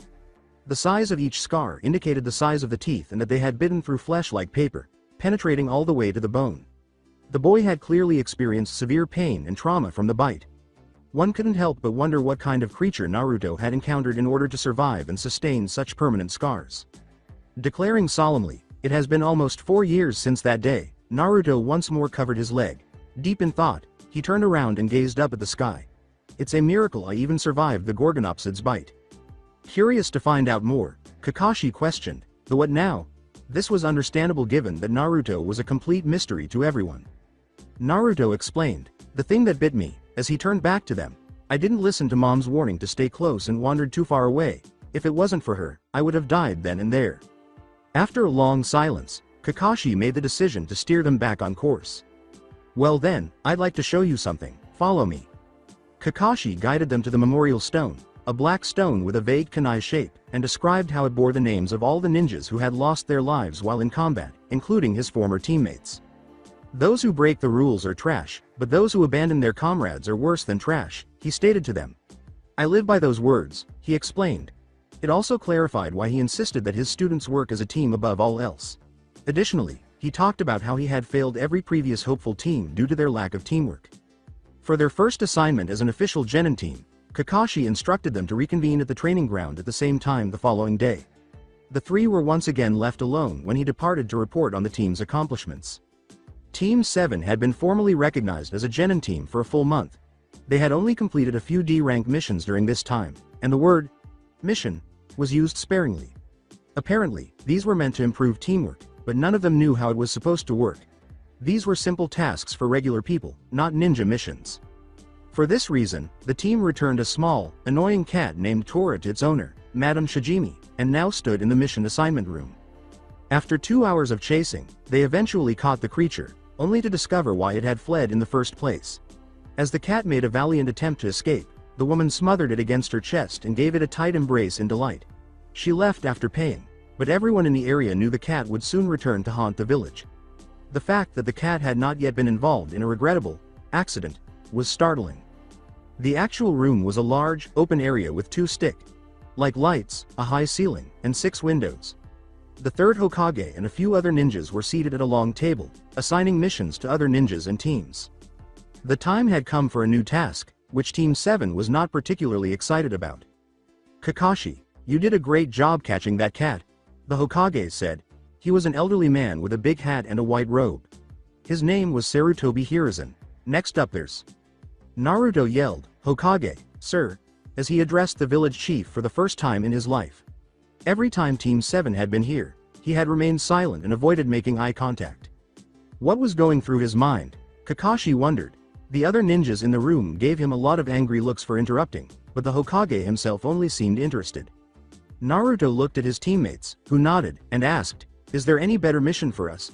Picking weeds and painting fences really isn't suited for ninjas like us." Sarutobi smiled and laughed lightly at them. The ninja next to him quickly left the room after he whispered something to them. "I believe I have just the mission for you. A C rank 1. Concerned, Kakashi questioned, "Lord Hokage, are you sure of this? Surely there is some D-rank mission we..." He was given a nasty look by his students, and he stopped talking. There's no use in arguing, particularly with the Hokage. The ninja returned a moment later, followed by an elderly man. While the man stood next to Team 7, drinking his sake and even smelling of it, he took a seat beside the Hokage. The man had a mustache, glasses, and gray hair. He was dressed in pants, sandals, and a sleeveless versus neck shirt. In addition, he wore a pointed hat on his head and a towel around his neck. It was clear that he was not a local. The man questioned incredulously, "These guys are supposed to be my bodyguards?" He eyed each one doubtfully and with surprise. "Kids? You can't be serious?" None of his pupils responded with anything more than a furious expression. To their credit, unlike all the other teams he had failed, Kakashi had anticipated that they would begin to spew insults and angry remarks. "Rookies they might still be," the Hokage replied, "but Kakashi here is an experienced Junin. I have no doubt of their ability to protect you." The compliment flattered Kakashi, who nodded. "What is our mission then, if I may ask, Lord Hokage?" "You are to escort Tazuna here to Land of Waves and help him finish his bridge." That's it. Kakashi was shocked to learn how easy their mission was. As a C-rank mission, the worst they could face were bandits, but at least it didn't seem that hard. However, a ninja was always expected to be prepared for anything. After all, they might encounter anyone traveling to another nation. "That's it, Kakashi. You can leave as soon as you are ready. Good luck." With a curt bow, Kakashi escorted his group outside, Tazuna following. They quickly decided that they would begin their journey to the Land of Waves by meeting outside the village gates the following morning. By then, hopefully, Tazuna would be clean. Anxious, Naruto paced around. Almost noon had arrived, and neither Tazuna nor Kakashi had appeared. Since he wouldn't be there on time, what use was it to tell people to meet at a certain location at a certain time? "Naruto, stop that!" screamed Sakura. About 15 meters from the gates, she was leaning against a large rock by the side of the dirt road, and Sasuke was sitting atop it, silently gazing off into space. "It's annoying." "And so are you," Naruto shot back, halting his pacing to confront the banshee with the pink hair. Every time he did something, why did she have to scream at him? "Both of you, stop it," yelled Sasuke, massaging his eyes. Sakura and Naruto both remained silent. After exchanging angry glares for a while, they turned away. Sakura had the intriguing propensity to irritate Naruto or disturb Sasuke. She seemed to irritate people in a variety of ways. After a long period of silence, Kakashi and Tazuna eventually showed up. It couldn't have taken them this long to pack, but Tazuna was carrying a small brown backpack that was probably filled with his possessions. Kakashi waved his hand and grinned, saying, "Sorry, we're a bit late." Had to wait for Tazuna to sober up. Sakura was just a second away from yelling at their teacher for his tardiness, as she always did, and Naruto could already feel it in his bones. Fortunately, when Sasuke leapt down from the rock, he had the foresight to stop her in time. Still unsure, Tazuna questioned, "Are you sure these kids are really ninjas? Anyway, what was the old man up to? He needed ninjas to build a bridge, but why? They did not work in construction." "They are," was Kakashi's straightforward reply. "The best the village has to offer. You don't have to worry about your safety one bit." "I hope you're right." Naruto's suspicions grew as he eyed the elderly man. It was obvious that he wasn't telling, but there was currently no way to verify it. He was certain that Sasuke and Kakashi had both made the same observation. If it didn't concern her, Sakura wouldn't notice anything. He would never know why she had graduated, but who was he to speak? Kakashi yelled, "All right, team, let's go." Even though they had been traveling for several hours straight, it seemed like an eternity to Sasuke. He had nothing to do but keep walking, which made him extremely bored. Tazuna and Kakashi were walking at the front of the group, talking among themselves about something. Too exhausted to try to make out with him, Sakura was walking silently beside him. Naruto, as silent as ever, walked right behind them. For hours, neither of them had spoken, either because they were too bored or had nothing to say. The adults, at least, were enjoying themselves. As they continued, Sasuke came upon two strange water puddles farther down the dirt road. Since it hadn't rained in weeks, the water should have evaporated long ago, at most, 5 minutes ago, unless someone had recently dumped a lot of water here. Even though it was extremely suspicious, Sasuke chose to keep it to himself, hoping that Kakashi would notice if it was an ambush. Sasuke saw a change in Kakashi's posture when they were just 5 meters from the puddles. He stiffened and looked around stealthily, his hand grabbing for a kunai, ready to fight any assailants who might come forward. Tazuna was unaware that the Junin was anticipating an immediate ambush. Naruto paused and yelled, "Guys, I need to tie up my shoelaces, I'll catch up in a moment."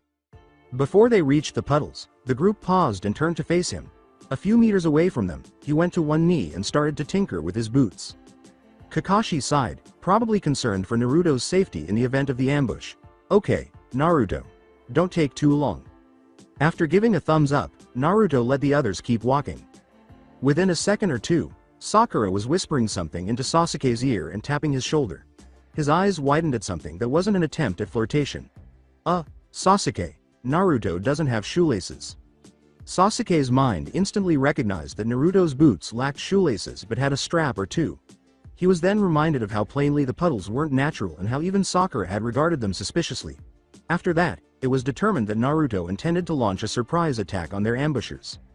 Instantly, Sasuke spun around, just in time to see two ninjas emerge from the shallow puddles, doing the impossible. He shouted, "Ambush," and pulled a kunai out of his pouch. In order to better protect him, Sakura and Kakashi followed suit, pushing a terrified Tazuna behind them. The ninjas had dark eyes and wild, shoulder-length dark, brown hair. They had a large, clawed gauntlet on one arm with a long chain connecting it to the gauntlet on the other arm, and a rebreather covering the lower half of their faces. They also wore dark-colored, knee-length sandals and a camouflage suit with bandages around their waists. One had multiple pouches around his waist, and the other wore a tattered black cape. They both wore headbands bearing the Kiri symbol. The caped one had 2 horns, the other one had just one. Without saying a word, they rushed ahead until all of a sudden. Whoa! Wondering what the sound was and where it was coming from, everyone froze. Then, with blood accumulating around his head from a hole at the back, the cape-wearing ninja fell face first onto the dirt. He passed away swiftly and without suffering. The surviving ninja looked at his partner's lifeless body in horror and asked feebly, "Brother? How?" he asked, turning to face the weapon that could instantly kill a man and wondering who might have done it. Whoa! The last ninja's head jerked back, causing his face and clothing to turn red as blood spurted from a fresh hole in his forehead. Long before he hit the ground, he was already dead. Naruto lowered his weapon to his side and scowled. They could finally see what it looked like now that it was out of its case. The weapon was primarily rectangular in shape, with a grip-forming section near the end that separated diagonally from the main body. The lower side and the area after the grip were yellow, but the majority of it was black or dark brown. Additionally, the grip and a few other areas had red trim. With a suspicious glance around, obviously anticipating another ambush, Naruto aimed his weapon at the side of the road and then knelt down to examine their fallen attackers. He was joined by Sasuke, who was about to ask about his weapon when he was cut off. Kakashi turned to the elderly man and said, "Tazuna," putting away his kunai. "These ninjas were obviously after you. Mind telling us why?" "Why? You can't know that. They could be simple opportunists, that's all, nothing to do with me." Kakashi gave him a fierce look. "Then why are you so nervous and defensive all of a sudden?" With hesitation, Tazuna yelled, I don't know what you mean," while gesturing with his hands. With the help of the other glares, Kakashi's glare grew more intense. All right, I confess." As Tazuna started to explain, Sakura and Sasuke put away their kunai. Sasuke caught a glimpse of Naruto holstering his weapon and turning to scan the roadside trees for potential attackers while ruminating and scratching his chin. "My country was somewhat prosperous with the aid of Gato, the founder of Gato Company. In an effort to increase commerce and trade with other countries, we, together with the other citizens, decided to build a bridge that connects to the mainland, Land of Fire to be specific. However, some outlaws got wind of our plan and decided to take over our country when we were halfway done. They do everything they can to stop us from completing the construction, relying on the isolation of Land of Waves to continue their reign of terror. Everyone is too afraid and powerless to stand up against them, which is why I needed your help." "Why didn't you tell the Hokage then?" Kakashi questioned sharply, his eye narrowing. "He could have sent ninjas to liberate you. Not to mention, why did you label this a C-rank mission when it clearly wasn't?" "Because I had no more money. That's all we could gather without arousing suspicion. They would have killed us all if any of them even suspected foreigners were coming to help the populace." "And our presence won't arouse any suspicion?" Sasuke observed as he made his way back to the others that Kakashi oddly decided not to bring up the fact that Tazuna had disregarded his perfectly reasonable inquiry regarding alerting the Hokage. "Only if you get into an open conflict. We could try to lure their leader out of hiding and neutralize him. That would rally the citizens and break the morale of his goons. The only problem is that the leader is an experienced ninja. These two must have been his scouts or some other subordinates." After a long moment of silence, Kakashi turned to his students and sighed. "What do you think? Should we continue our mission?" Sasuke considered the circumstances. The lives and freedom of an entire nation depended on them, but they were also released from duty because their client had lied about the specifics of their mission. They should legally go back, but doing so would allow a group of murderers and other scum to rule without any opposition. Sasuke declared, "You said it yourself, Kakashi," resolving his conflict. "Those who break the rules are trash, but those who abandon their comrades are lower than that." Sakura nodded and stated, "In this instance, the term, comrades, refers to innocent citizens. We can't just leave them to suffer." With his arms folded across his chest, Naruto questioned, "Well, what are we waiting for then?" Even after he had returned to his team, he continued to scan his surroundings, his hand still clutching his weapon, ready to draw it at any time. Kakashi nodded and grinned, presumably thinking about how proud he was of them. "Really?" Tazuna asked, her eyes wide with surprise and delight. "Why? You would really help us?" "Of course," Kakashi replied. "Now, let's go." When they arrived at the boat that would transport them to the Land of Waves, it was almost dawn. The rower, who was wearing almost the same clothes but a thicker shirt, was another wave resident who had assisted Tazuna in escaping undetected. By using the terrain to his advantage, he had managed to hide his boat on a small beach from prying eyes. A dense fog was beginning to roll in from the distance, making the hardly perceptible Land of Waves invisible. "Quickly, everyone, we have to hurry before the fog lifts and their guards can see the boat coming." As he gave more details, the rower pushed the boat off the beach. He informed them that they needed to be on the opposite side on the double and that the fog would not last long. Here, time was of the essence. Quickly now, after Tazuna and the rower, Team 7 boarded the boat and sat down quietly, eager to get going. Their chances of being spotted and having their transportation destroyed along with them probably increased with each minute they spent traveling to the shore. The boat started to move forward slowly, with the rower trying to make as little noise as possible. He had told everyone to keep quiet because he had no idea how many people were sitting on the shores watching. There was a big, unfinished bridge to the south. As he had previously explained, Tazuna said it was his bridge, halfway completed. Even without taking the situation into account, it would take a long time to complete. After a while, the rower slowed down even more and muttered, "We are nearing the shore. Get ready to jump off." He was anxiously scanning the area for any indications of sentries on patrol. With a small bump, the boat struck the rocky bottom, and Team 7 was out right away to ensure everyone was safe. They would soon be out of the hiding fog, which was already beginning to clear. The rower told Tazuna, "I'll hide the boat and sneak back into the town," and Tazuna leapt off. "Good luck and be safe." "You, too." The man and his boat were quickly abandoned by Team 7 and their charge, who vanished into the woods that comprised much of the nation's ecosystem. They still had a long way to go, with unidentified hazards around every corner. How long till the village? Kakashi asked coolly. They had been traveling for an hour, but it seemed like they were going in circles and never getting any closer to their destination. The trees were a dreadfully boring sight. After all, the same type of tree grew all over the world. Tazuna said, half an hour at best, as he looked at every tree, bush, and shadow. It was clear that he had become accustomed to exercising extra caution when strolling through the forest. Maybe a bit longer if we run into a patrol or something. As Sakura and Sasuke entered the discussion and inquired about their opposition, Naruto remained silent. He maintained a firm grip on his gunblade, known as the flamberge, with his right hand. It was impossible for him to forget all the survival instincts that had been instilled in him, some of them literally, after spending more than 3 years on Grand Pulse. He was thankful that none of the creatures that lived in Grand Pulse were present in this world. There is a small lake not far from here, Tazuna said, gesturing toward the direction where the forest started to thin out. We must move quickly and with care. Who knows what kind of people are around? After that, the discussion abruptly stopped. They moved quickly into the clearing, covering every possible angle. No one was there yet, but that would change in a second. In order to find the ideal spot for an enemy to attack, Kakashi quietly glanced from side to side. Naruto observed that he reached for a kunai but refrained from drawing it at this time, preferring to wait for the enemy to initiate contact. Apparently noticing the same thing, Sasuke reached for his own kunai. Tazuna muttered, "This place is ideal for an ambush," as if he were making a profit by stating the obvious. To improve his vision, he raised the rim of his hat a little. Naruto decided to employ a different strategy as the others slowed down, getting ready for combat. He gradually separated from the others and retreated to a more advantageous location so that no one could see him. All he needed to conceal himself behind a dense tree was a large sword hurled by an invisible attacker. If Sakura hadn't shoved Tazuna aside, the sword would have struck the ground exactly where he would have been. It was an enormous broadsword with 2 cutouts. A semicircle near the handle and a circle near the top, resembling a gigantic butcher knife. The thrower's extreme physical strength was demonstrated by the fact that its tip had dug into the ground all the way to the first cutout. "You managed to dodge it, an admirable feat. Show yourself," Kakashi commanded, finally bringing out the kunai. He tried to identify their assailant by listening for the voice's origin. The voice seemed to come from a bush to their left, but the sword had been thrown from a tall tree close to the water's edge. The possibility of multiple attackers was not completely ruled out. Kakashi quickly glanced back to make sure no one was hurt, but he saw that Naruto had vanished completely.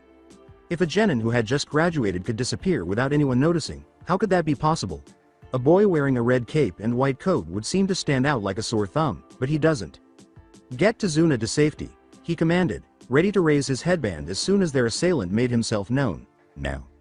I can't let you do that." While he and Sakura pushed Tazuna out of the clearing, Sasuke shouted, "Kakashi, watch out." Kakashi understood his meaning without having to look back.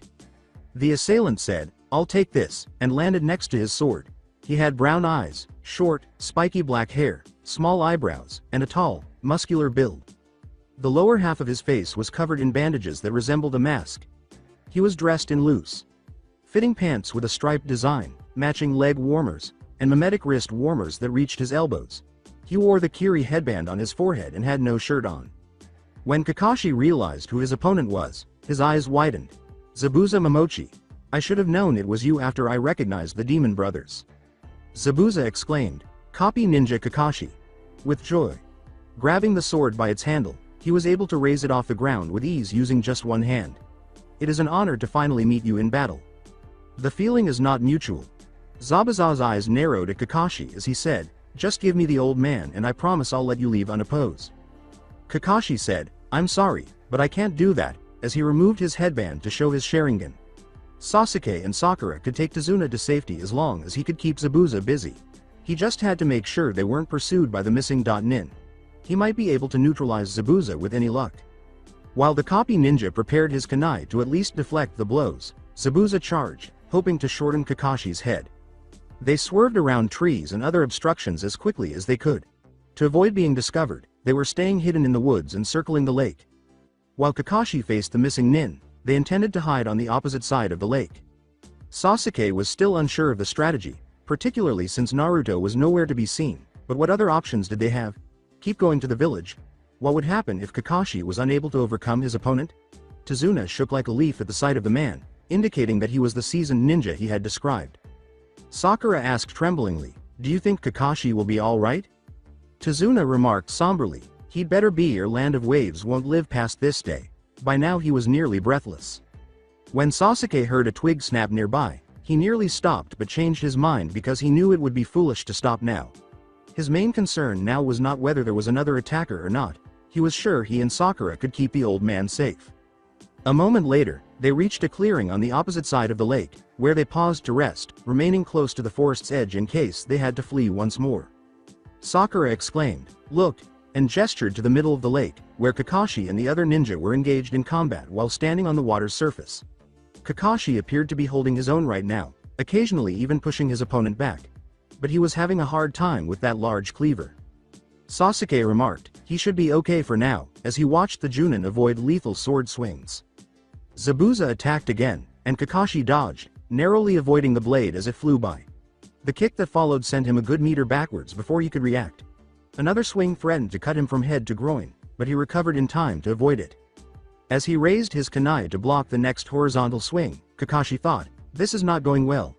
Fortunately, Zabuza's momentum was insufficient to overcome his feeble attempt to block such a heavy weapon. Already exhausted from his lengthy journey, Kakashi was desperately trying to think of a plan as his Sharingan steadily depleted his chakra reserves. He didn't know any useful genjutsu, couldn't defeat Zabuza in taijutsu, and didn't want to risk his luck with ninjutsu in this circumstance. If this continued, he was doomed.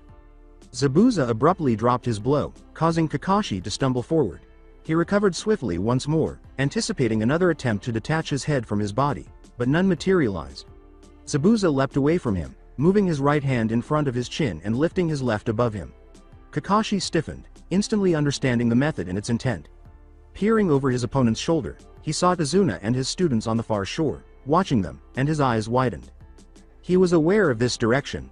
As he proceeded to murder the elderly bridge builder, a dense fog arose, concealing the laughing demon of the hidden mist from view. Despite losing sight of his target, Kakashi continued to run after him in the hopes of stopping him in time. Only he was at a disadvantage, though, because Zabuza was adept at evading detection as long as the blasted mist persisted. He instinctively ducked just in time to avoid Zabuza's cleaver as his danger senses suddenly flared. To his disappointment, his assailant turned into water as his kunai cut into him. Just as another water clone rushed out of the mist, Kakashi turned and hurled the kunai in its face. He kicked the legs from under a fourth clone and used a second kunai to stab a third when it attempted to attack from behind. After being stabbed in the throat, the clone turned into water. In order to keep himself busy while he went to kill Tazuna in the shadow of the mist, Zabuza apparently made a dozen or more water clones. When yet another clone attacked, a deadly kunai slash was delivered. Kakashi muttered, "Two can play this game," while forming the hand seal required for his technique. With the intention of eliminating the elderly man and his small genin guardians with a single blow from his sword, Zabuza rushed through the fog he had produced. Now that Kakashi was preoccupied with his clones, there was no one to stop him from carrying out his straightforward plan. The rest of this pitiful nation would soon lose the will to oppose the elderly man once he passed away. Like a bloodthirsty demon, he rushed into the clearing from the mist, which was appropriate given his nickname. As he appeared, he could see the terrified looks on their faces, and it pleased him to know that they would die that way, too. While his pink-haired teammate attempted to escape with the bridge builder, the black-haired boy swiftly went through several hand seals and released a large fireball. Feeling the searing heat on his skin, Zabuza leapt to the side and allowed the fireball to fly past him and into the mist. Without further delay, he went back to charging. How he relished the despair that pervaded the atmosphere surrounding his imminent victims. The demon of the hidden mist punched the boy away when he attempted to stop him. He instantly lost the battle after collapsing to the ground. Zabuza did the same to his female teammate in 2 seconds, sending her face first to the ground as she struck the side of her head on a rock, blood oozing from a deep cut. Zabuza and his target were the only 2 people left. He only had to hit the terrified old man once with the Kabikuribachu to decapitate him and put an end to his agony. He would then put his head on a pole and ensure that no one had the courage to oppose him. If Konoha sent out searchers to find Kakashi and his group, it would be too late. He saw something glowing dimly behind and slightly to the side of the elderly man, concealed by the trees, as he raised his sword for the final blow. Then, suddenly, a compressed ball of water struck him in the face and exploded, soaking his entire upper body and momentarily blinding him. He stumbled back a step before the third water ball struck, but he was able to stop his charge and shield his face just before it did.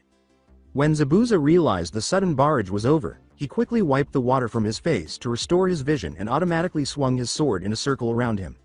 As he approached, he grabbed Kakashi by the stomach and cleaved him in two, but to his dismay, the body turned to water. Copy Ninja Kakashi appeared to be deserving of his moniker. Under his bandages, Zabuza smiled and turned to the elderly man, tearing apart a second clone in the process. "Now, where was I?" he asked. "Oh, yeah, I remember now."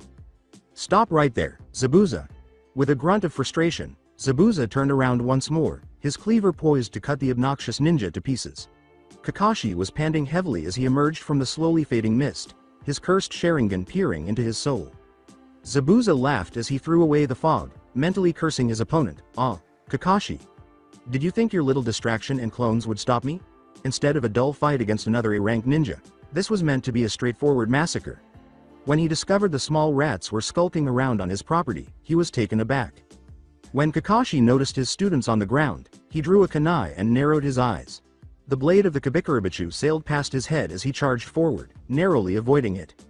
With his unarmed arm, Zabuza grabbed the kunais and sneered, "How stupid of you, copy ninja." He attempted to slam the blade into Kakashi's side, but the lack of momentum caused the cursed copycat to block and hold it in place. "Do you really think you can win against me, you weakling?" "Not alone," Kakashi admitted with a feeble smile beneath his mask. He shifted his weight to the side and spun them both around to place himself between Zabuza and the elderly man. "Did you forget that a Genin team consists of a Junin teacher and 3 students?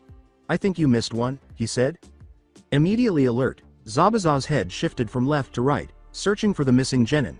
He couldn't fathom missing even one unskilled brat. It was obvious that this was not a bluff. In any case, a new Genin would be helpless against someone like him. Confident that his pitiful attempt to divert the demon of the hidden mist was just that, a distraction, he charged at Kakashi once more. The Kabikurabachu and the much smaller kunai clashed once more. Kakashi was already losing strength. He would soon pass out from the exhaustion of his Sharingan. Kakashi shouted, "Any day now, Naruto," as Zabuza started to force the kunai backwards with his blade. Whoa! Zabuza's eyes widened. He had just begun to notice the sound when his left arm, the one that was pushing the blade, started to hurt. He stepped back and allowed Kakashi to do the same, nearly dropping the sword in shock. He examined his forearm, where a bleeding wound had just appeared. Something metallic was lodged in the nearly circular hole, which made moving his limb more painful because it rubbed around. This was unlike anything Zabuza had ever seen.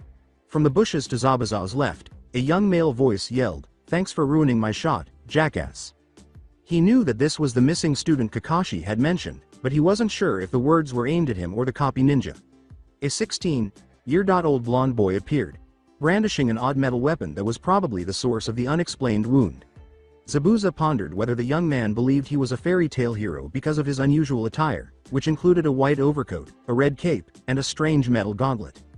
As he got up off the ground, the boy with the black hair asked, "Where have you been?" He turned to Zabuza and picked up the kunai he had dropped. "I guess the tables have turned, Zabuza," Kakashi remarked, squinting his eyes. The girl, holding her head where she had struck the rock, was also beginning to get back up a little to the side. She was also prepared with her kunai. Zabuza made a decision about his next move as Kakashi and his students approached. He ran away.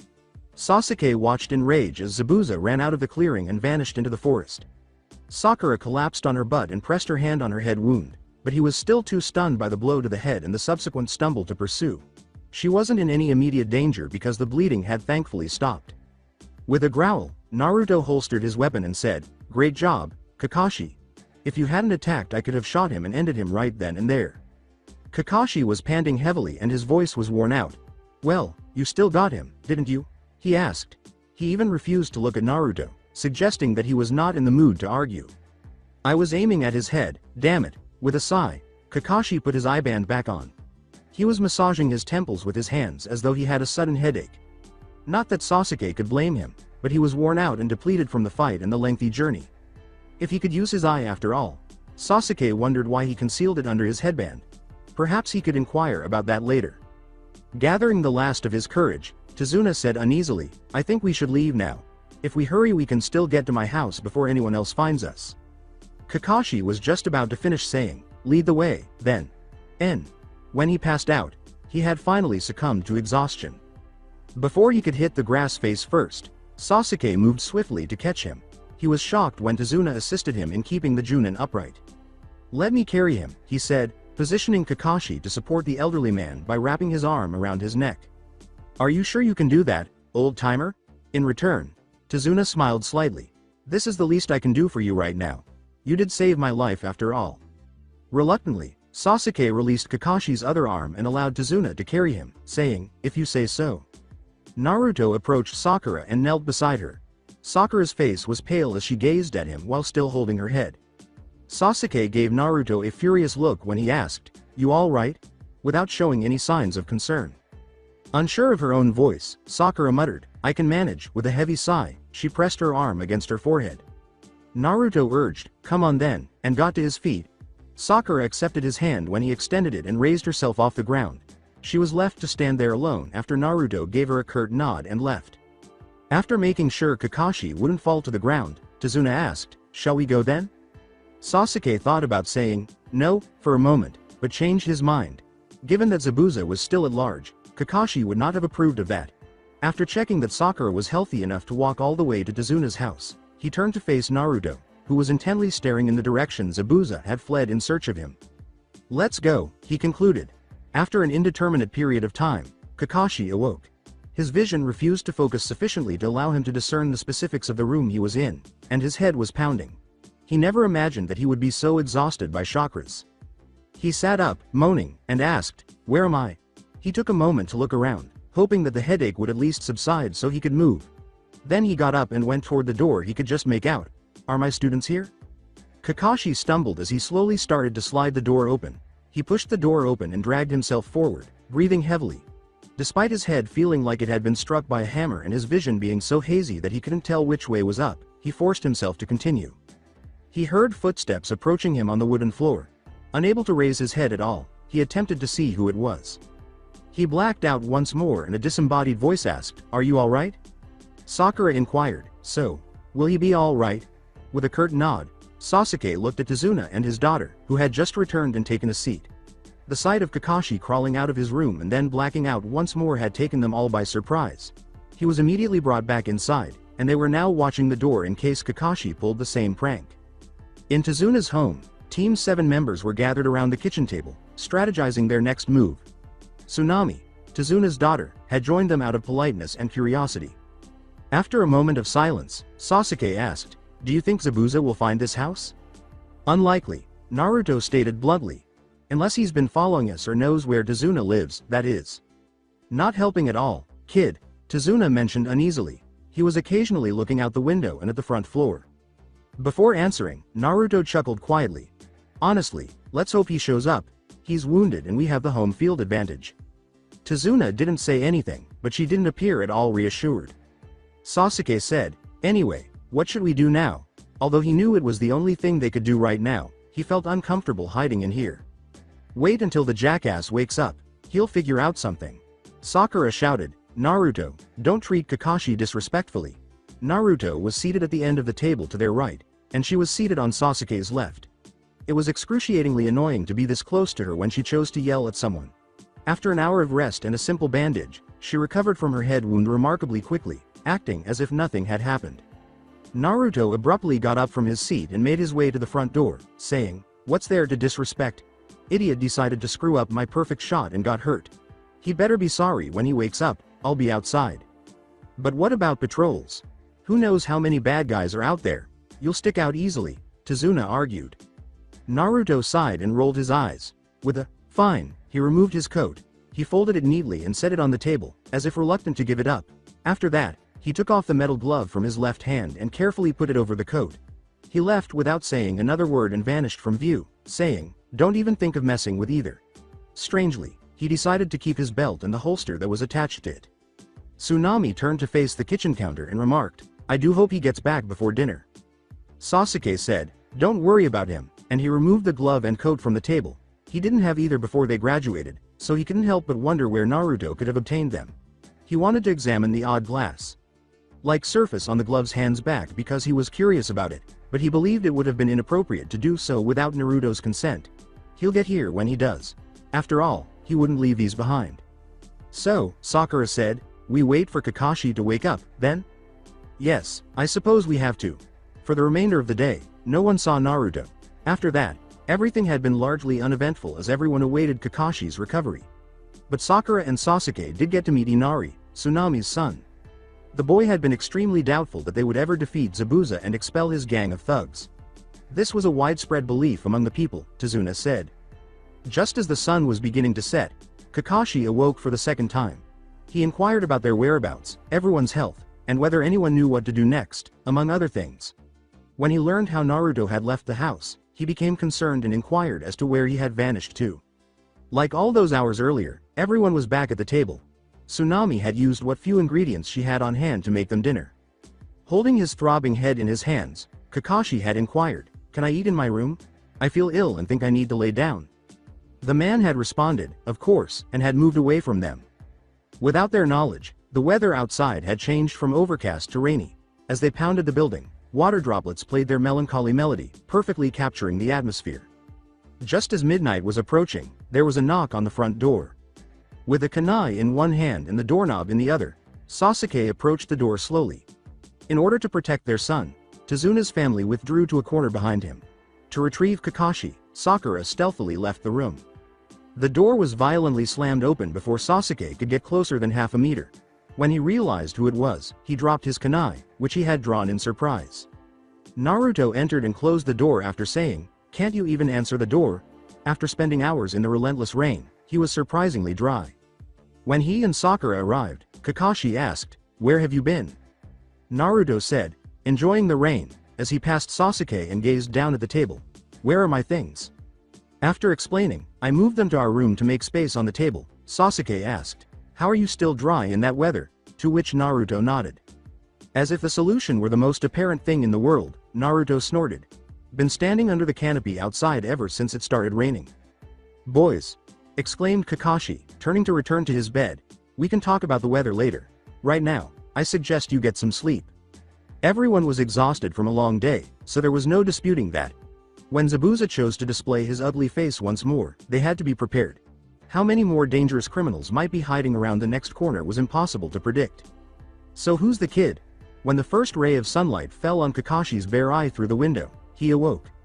Though not sufficiently to engage in combat with Zabuza just yet, he felt a lot better than he had yesterday.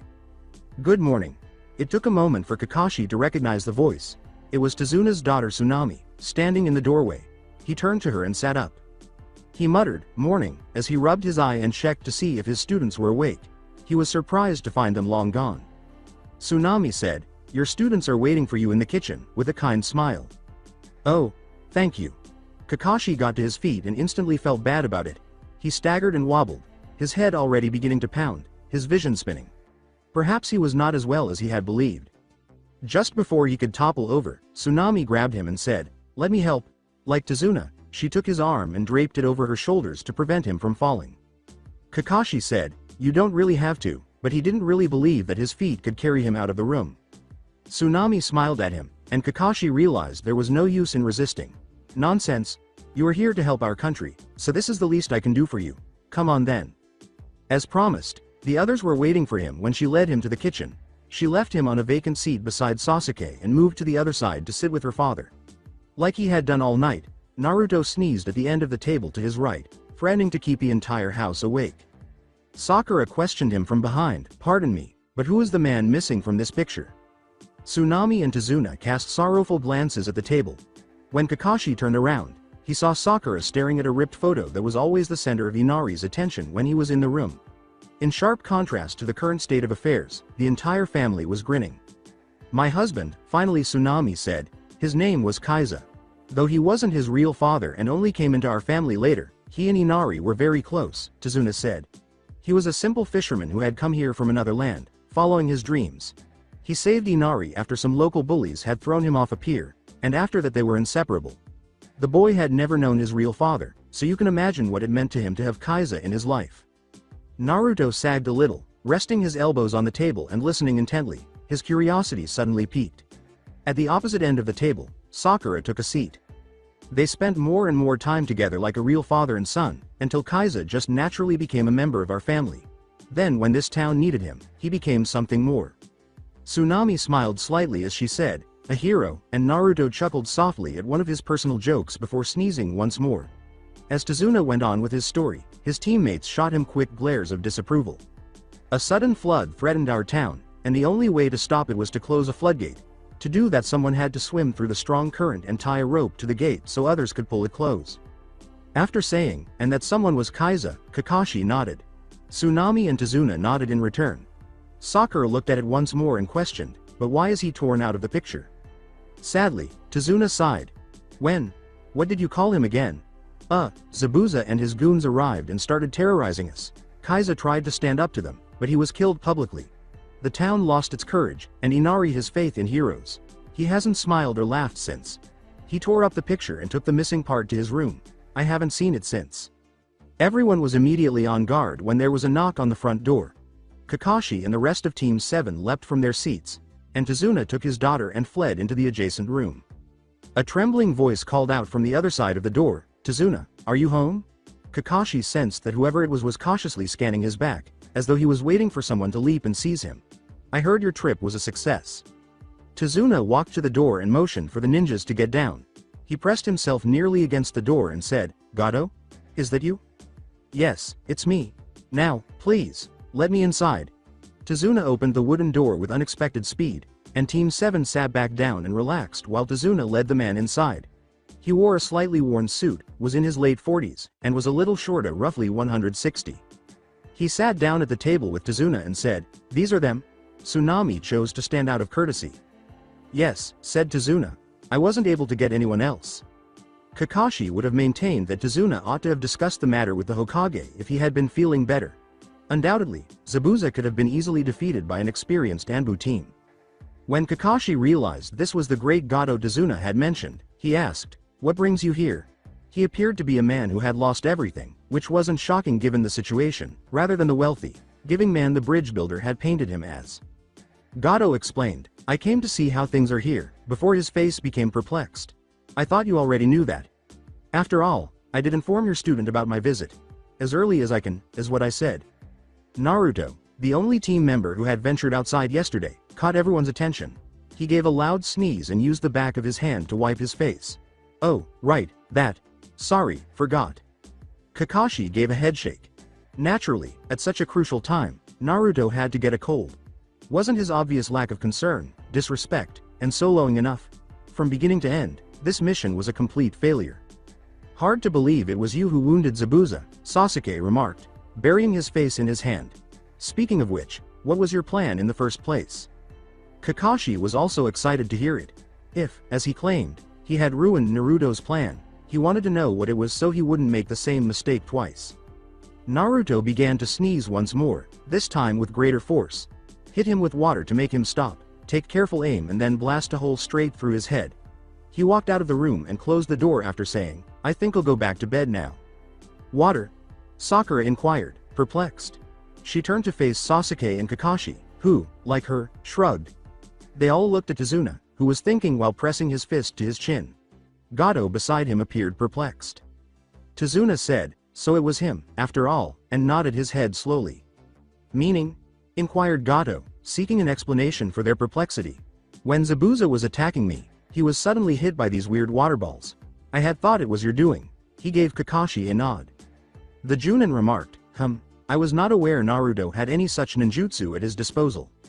Before anyone could say anything, Gato cleared his throat. He sat up straight in his chair and said, back to the reason I'm here in the first place. I wanted to ask this. How soon do you think you can hunt down Zabuza? He has most likely alerted every lackey of his to your presence by now. It won't be easy. Kakashi considered it for a while.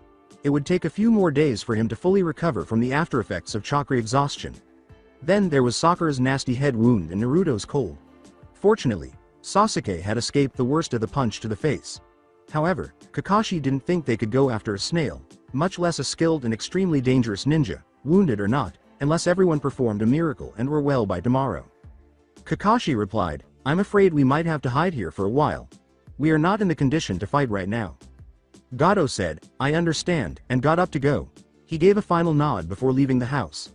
Well, I won't take any more of your time. I wish you all luck. You're going to need it.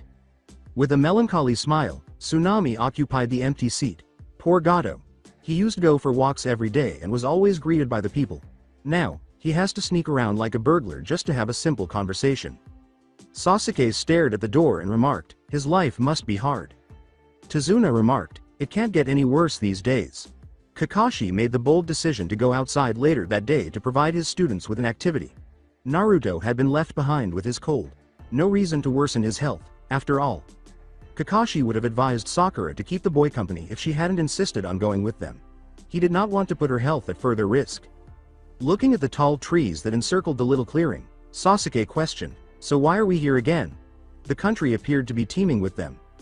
In response, Kakashi said, you are to practice tree climbing. Sasuke might have thought he was perfect if it weren't for the homemade crutches. It is a chakra exercise that lets you walk on trees, walls and even ceilings by focusing a fixed amount of chakra into your feet. What's the point in this anyways? Isn't there anything else we can do? At the moment? No, not really.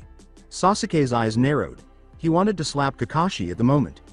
In fact, if Sakura hadn't chosen to step in, he most likely would have. Sasuke, Kakashi is right, she reasoned. We can't do anything else at this point and training is better than sitting idle. Who knows, we might need it when the time comes. Although Sasuke wanted to argue, she had to admit that her reasoning made sense. Well, alright. Kakashi attracted their attention by clearing his throat. Now, do as I show you and you'll be fine. With a few lit torches illuminating the path, Zabuza led the group down a dim, winding tunnel and inquired, are the preparations underway? Yes, Master Zabuza. Zabuza clenched his fists and looked at the bandages on his left arm. Great, Haku. I want to get out of here as soon as I've dealt with the copy ninja and his brats. They will pay. Haku didn't say anything because he could tell when Zabuza didn't want his opinion. Even so, he was annoyed that a rat had the audacity to harm his master while he was away on a mission. They arrived at the cave's end. The thugs who had discovered the cave and set up the torches had placed 2 lanterns on either side of the entrance, which was the only source of light in this dank place. Light was sufficient, though, to show the metal bars that comprised the prison of something extremely dangerous, as something Zabuza had hoped to locate in order to complete what had previously failed. Haku felt ashamed that he had questioned his master's decision to hire dozens of thugs and conquer a whole nation just to see if an ancient legend was true. Finally, Zabuza said in a whisper as he approached the cage, "Oh, how I've waited for this day."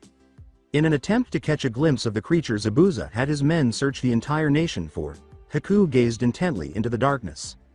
Zabuza said, "Don't come any closer, Haku," while maintaining eye contact with the cage.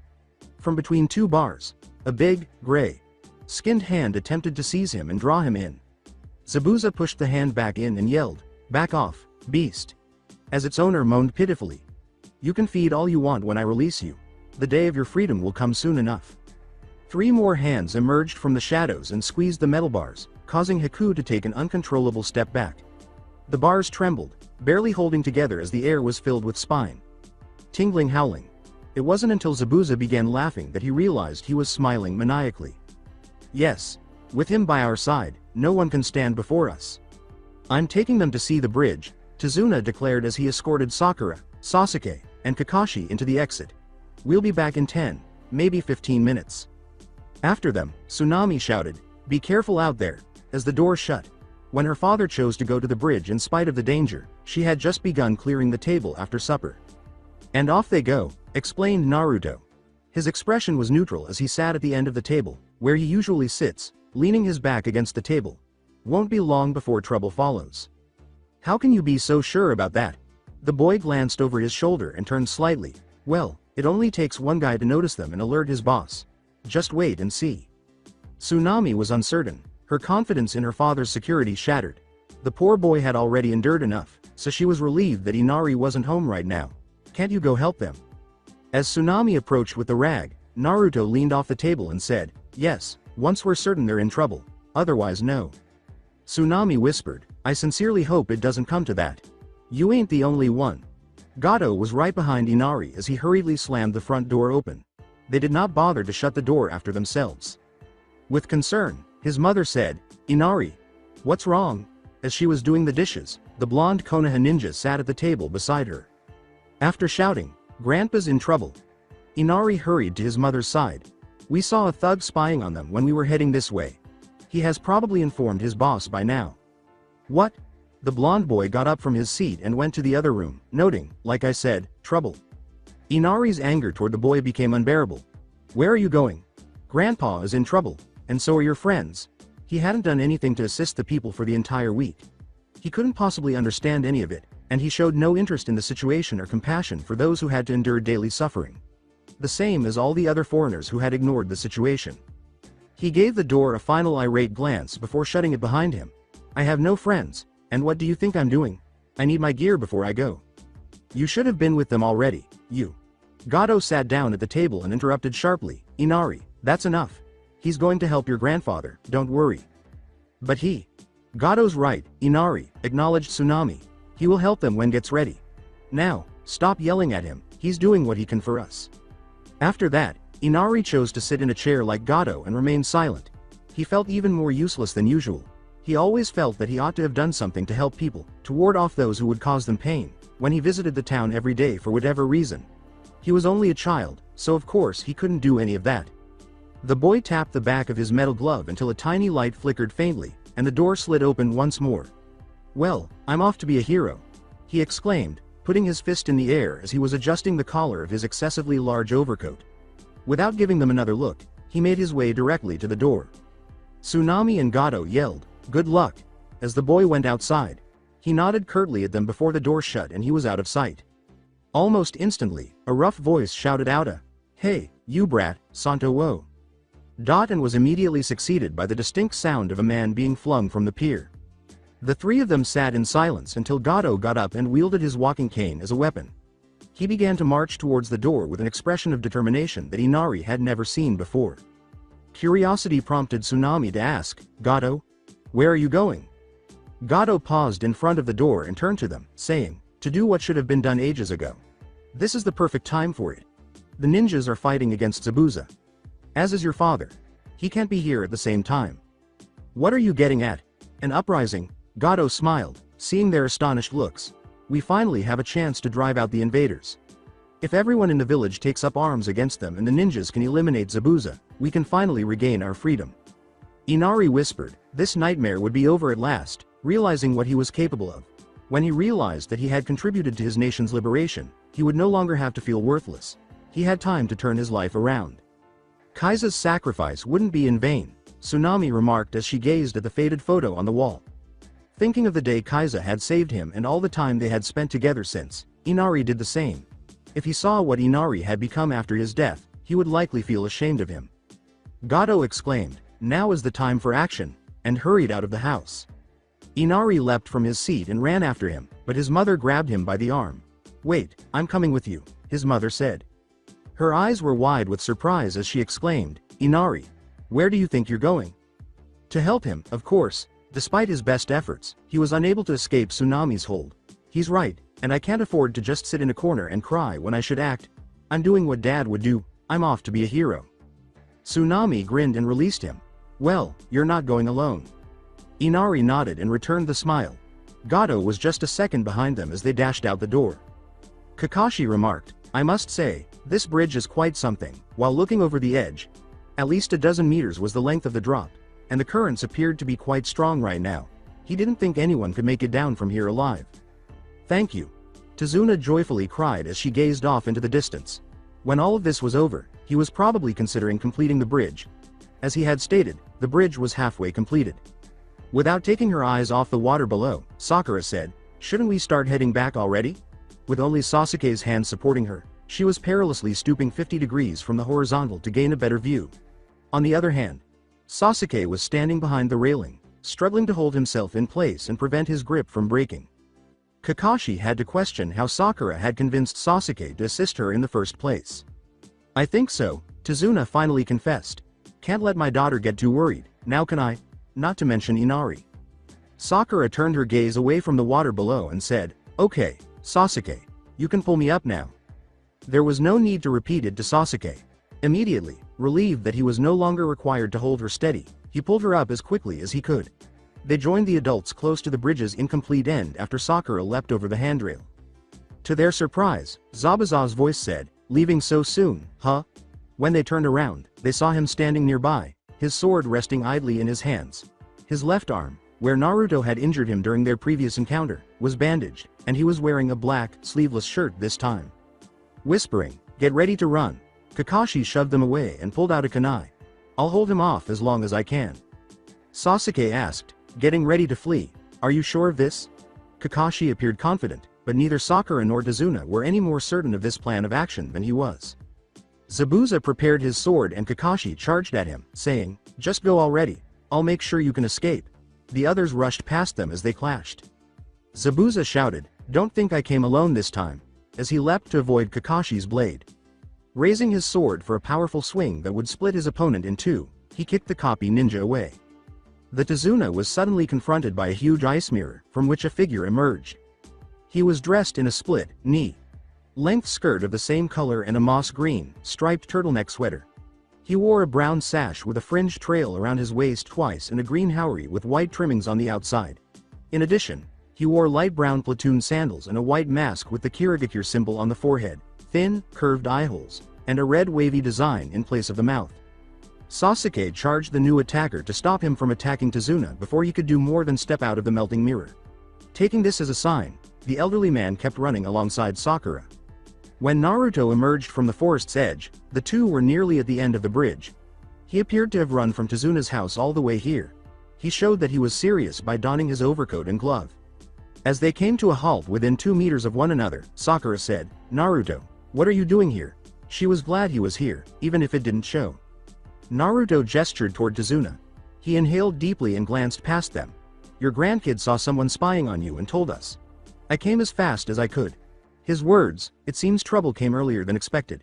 Keep going, I'll help them out," sent him hurtling toward Sasuke and the masked ninja's location. Sakura didn't want to consider what might occur if Zabuza proved to be more powerful than she had anticipated. Even as she and Tazuna continued to flee, she kept her head turned to watch the battle going on. She probably ought to have been more cautious about her direction because when Tazuna abruptly stopped, it didn't take long for her to crash into his back. Sakura stepped out from behind him and rubbed the side of her head, asking, "What's wrong?" Then she saw what had caused Tazuna to gasp in fear. With slow steps, a massive monster was edging bushes and branches out of its path as it emerged from the forest. It looked like a dark-skinned man with an extra pair of arms who had grown to be 4 meters tall. It was very strong and appeared to be prepared to rip them to pieces.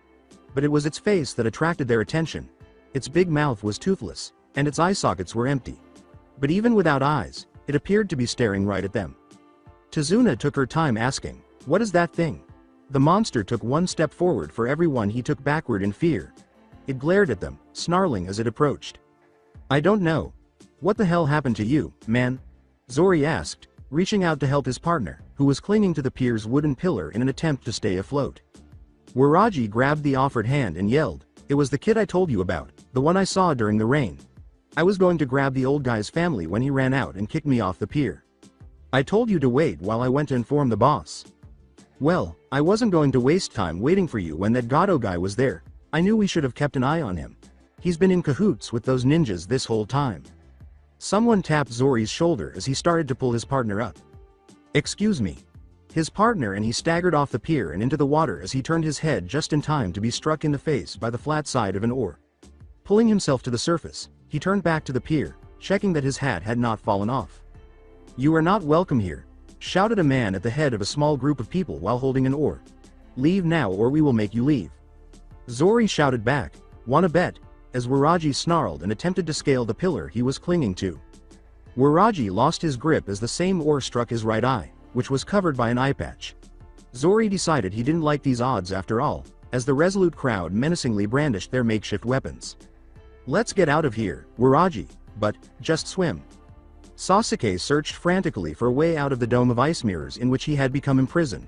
He had never heard of a ninja in his life, so he had never anticipated facing one who could use ice-based techniques. Now that he was in this predicament, he realized that it would have been best if things had remained this way. One of the 8 mirrors floating at an angle above the 12 on the ground asked his opponent, "Are you ready to give up?" But it was hard to tell because they all displayed his reflection simultaneously. Above rest, facing the ground, was another mirror. Sasuke remained silent. With a strategy in mind, he waited for his opponent to move to another ground level mirror. He could have easily slipped through the spaces between the mirrors, but since his opponent could have appeared in any of them at any time, it would have been a risk to be stabbed by a sharp needle if he had rushed in now. He hoped that the few senbon that were already protruding from him in various places would not hinder his ability to throw a fireball. Before going to another mirror, his opponent threw another senbon. Sasuke leapt aside and began to carefully apply the required hand seals while scanning the area to determine which mirror was now occupied, the only clue being that the reflections in the other mirrors remained stationary. Naruto yelled, "Hey, Sasuke! Get ready to run," the voice said. Through the space between the mirrors, Sasuke turned and caught a glimpse of Naruto. He kept his gaze on the dome and tapped the back of his gloved hand. After a moment of hesitation, Sasuke completed the final hand seal and inhaled deeply when he noticed the ice ninja emerge in one of the two mirrors between the genins. The ninja questioned, "And what do you think you're doing?" as Naruto gestured at him with his gloved hand. A tiny red lens in the middle of the glove's palm starting to glow brightly. The glow then expanded to a circular groove around the lens and then to a larger circle around that, much to Sasuke's surprise. A huge fireball slammed into the mirror the ninja had occupied when Sasuke exhaled, and Naruto swung his hand 3 times in the direction of the next one, striking it with a fist-sized fireball a second after each swing. Sasuke hurried through the expanded opening without wasting another second as the blocks of ice melted and their maker fled to another mirror, narrowly escaping burning. He was halfway to Naruto when he was startled and stumbled by a senbon that struck him in the back of his leg. With a stern expression on his face, Naruto grabbed him by the arm and pulled the senbon out of his back to assist him in standing up. "Go help the others," he said, pointing to the bridge's end. "I'll take care of this guy for you." "But Then Naruto threw him forward and turned to face the rapidly melting dome, saying, "Don't tell me you can't go because of a scratch, just go." After removing the senbon from his leg and 2 more from his arm, Sasuke followed instructions and sprinted as quickly as he could. He had to concentrate on the task at hand, so he decided to ignore his uncertainty about Naruto's chances. After all, even from this distance, he could see the enormous, humanoid creature, and he was afraid for the others' safety. For a moment, he pondered why Naruto didn't assist them directly and instead let Sasuke deal with the ice ninja. However, considering how that was going, perhaps it was best that way. A glancing blow knocked Sakura onto her back, and she fought to stand up. Tazuna was attempting to avoid the gray monster off to the side. As it approached, she pinned her hand beneath its foot and whispered, "What is this thing?" Feeling the bones in her hand strain under the weight, she let out a painful scream. She felt weaker than ever and attempted to punch with her free hand, but she was unable to get the object to move. "Your chakra," it said in a hollow voice as it leaned in. It looked along the bridge and said, "It looks so bright and smells delicious, yet it pales in comparison to those 4. I'll consume theirs after yours." Sakura's eyes widened as she realized that this thing was drastically weakening her blows by sucking the chakra out of her. Once more, the creature leaned in to gaze into her eyes, its sockets empty. It was as if it were about to eat her. "Hey, ugly!" shouted Tazuna. It staggered backwards as a huge steel beam slammed into it, and Sakura and the thing turned to look at him. Sakura groaned in relief as the weight on her hand immediately decreased. As she stood up, she noticed Tazuna swinging the beam back and forth, temporarily warding off the monster. She asked, putting aside her sore hand for the moment, "Where did you get that?" Tazuna walked back to her and said, "It has been lying around here since the last time the workers were here, using wild swings to keep the monster at bay." Given how heavy the beam appeared, Tazuna's strength for such an elderly man was impressive. Tazuna attempted to smash the beam into its gory face one last time, but the monster grabbed it and ripped it from his grasp. With barely restrained hatred and bloodlust, it growled at them, easily breaking the heavy steel beam in 2 and throwing the halves away. Sakura. Tazuna. The 2 humans turned to see Sasuke approaching them while quickly completing the fireball technique's hand seals. When the monster was about to slam its fists into them, they leapt to the side, leaving Sasuke's attack open. The fireball missed by a mile because the object was quick enough to react and avoid it, not because Sasuke had poor aim. The ball of fire continued for a few seconds before detonating innocuously against the ground a considerable distance away. Fortunately, nothing combustible was in the vicinity of the impact. Before hurling a kunai at the monster, Sasuke asked them, "What is this thing?" "No idea," said Sakura. "It just appeared. Whatever you do, don't let it grab you. It can drain your chakra." She thought for a moment about asking him where Naruto was and why he had followed them. As the thing charged at them, Tazuna yelled frantically, "Watch out!" It deflected any kunai or shuriken thrown at it with breathless ease. They dispersed quickly, hardly avoiding its thrashing arms and clutching hands. Sakura noticed Tazuna aiming for a meter-long steel bar. It wasn't much, but it served as a convenient substitute for his previous, considerably longer beam. She would soon have to look for another kunai because she was already on her last one. The monster was focusing on Sasuke, the person with the most chakra nearby, which was lucky for her health. Sakura grabbed her kunai more tightly and lunged forward. Naruto deflected another round of jagged needles by removing his gunblade from its holster. What was this man doing with needles? He sneered, out of tricks? As he kicked his opponent quickly in the waist. Fortunately, he was at least 10 centimeters taller than his opponent. Unwilling to see what else Naruto could do with his mana drive. Clad hand, the ninja remained silent and summoned another ice mirror between them. But unlike before their battle began, Naruto had no intention of wasting time with mirrors. After quickly navigating the obstacle, he was met with a forceful blow to the face. I take that back, you do have some tricks left. Naruto deflected a needle that was aimed at him with a feeble smile. It appeared that his adversary had foreseen his moves and had positioned himself on the opposite side of the mirror, prepared to attack Naruto as soon as he was within range. His opponent jeered, and it seems you are the one out tricks. As the block of ice melted, he hurled another needle at Naruto, but he just avoided it. Leaning away from a blow, Naruto holstered his gunblade. The little bastard took a step back as he ducked under another one and gave him an uppercut to the chest. Despite his best efforts to block the punch, it found its way to his right cheek, but his opponent recovered in time to avoid a kick that was headed his way. He came very close to missing with another kick, but his opponent kicked him in the groin before he could do anything else. The other boy swiftly caught him by the head as he doubled over and broke his nose by slamming his knee twice into his face. Then he fell to the ground as his legs were swept out from under him. Before Naruto had a chance to heal, a sandal-clad person repeatedly stomped on his face, resulting in multiple fractures, bruises, and at least one concussion. The ninja, who was standing above him, remarked, "Not so arrogant now, you're pathetic. How someone like you could wound Master Zabuza is a mystery to me." Naruto was able to roll to the side and leap to his feet when the sandal rose for another excruciating stomp, wiping some of the blood from his face while snarling fiercely. He responded to the little bastard's attempt to stab him with a needle by punching him in the face and giving him a hard kick to the stomach. Backing up to the handrail, he swiftly chose another sequence on his mana drive as his opponent stumbled back, this time only serving as a distraction. Naruto pointed his left hand in the direction of the ninja, who appeared tense as the palm glowed, likely anticipating another burst of flame.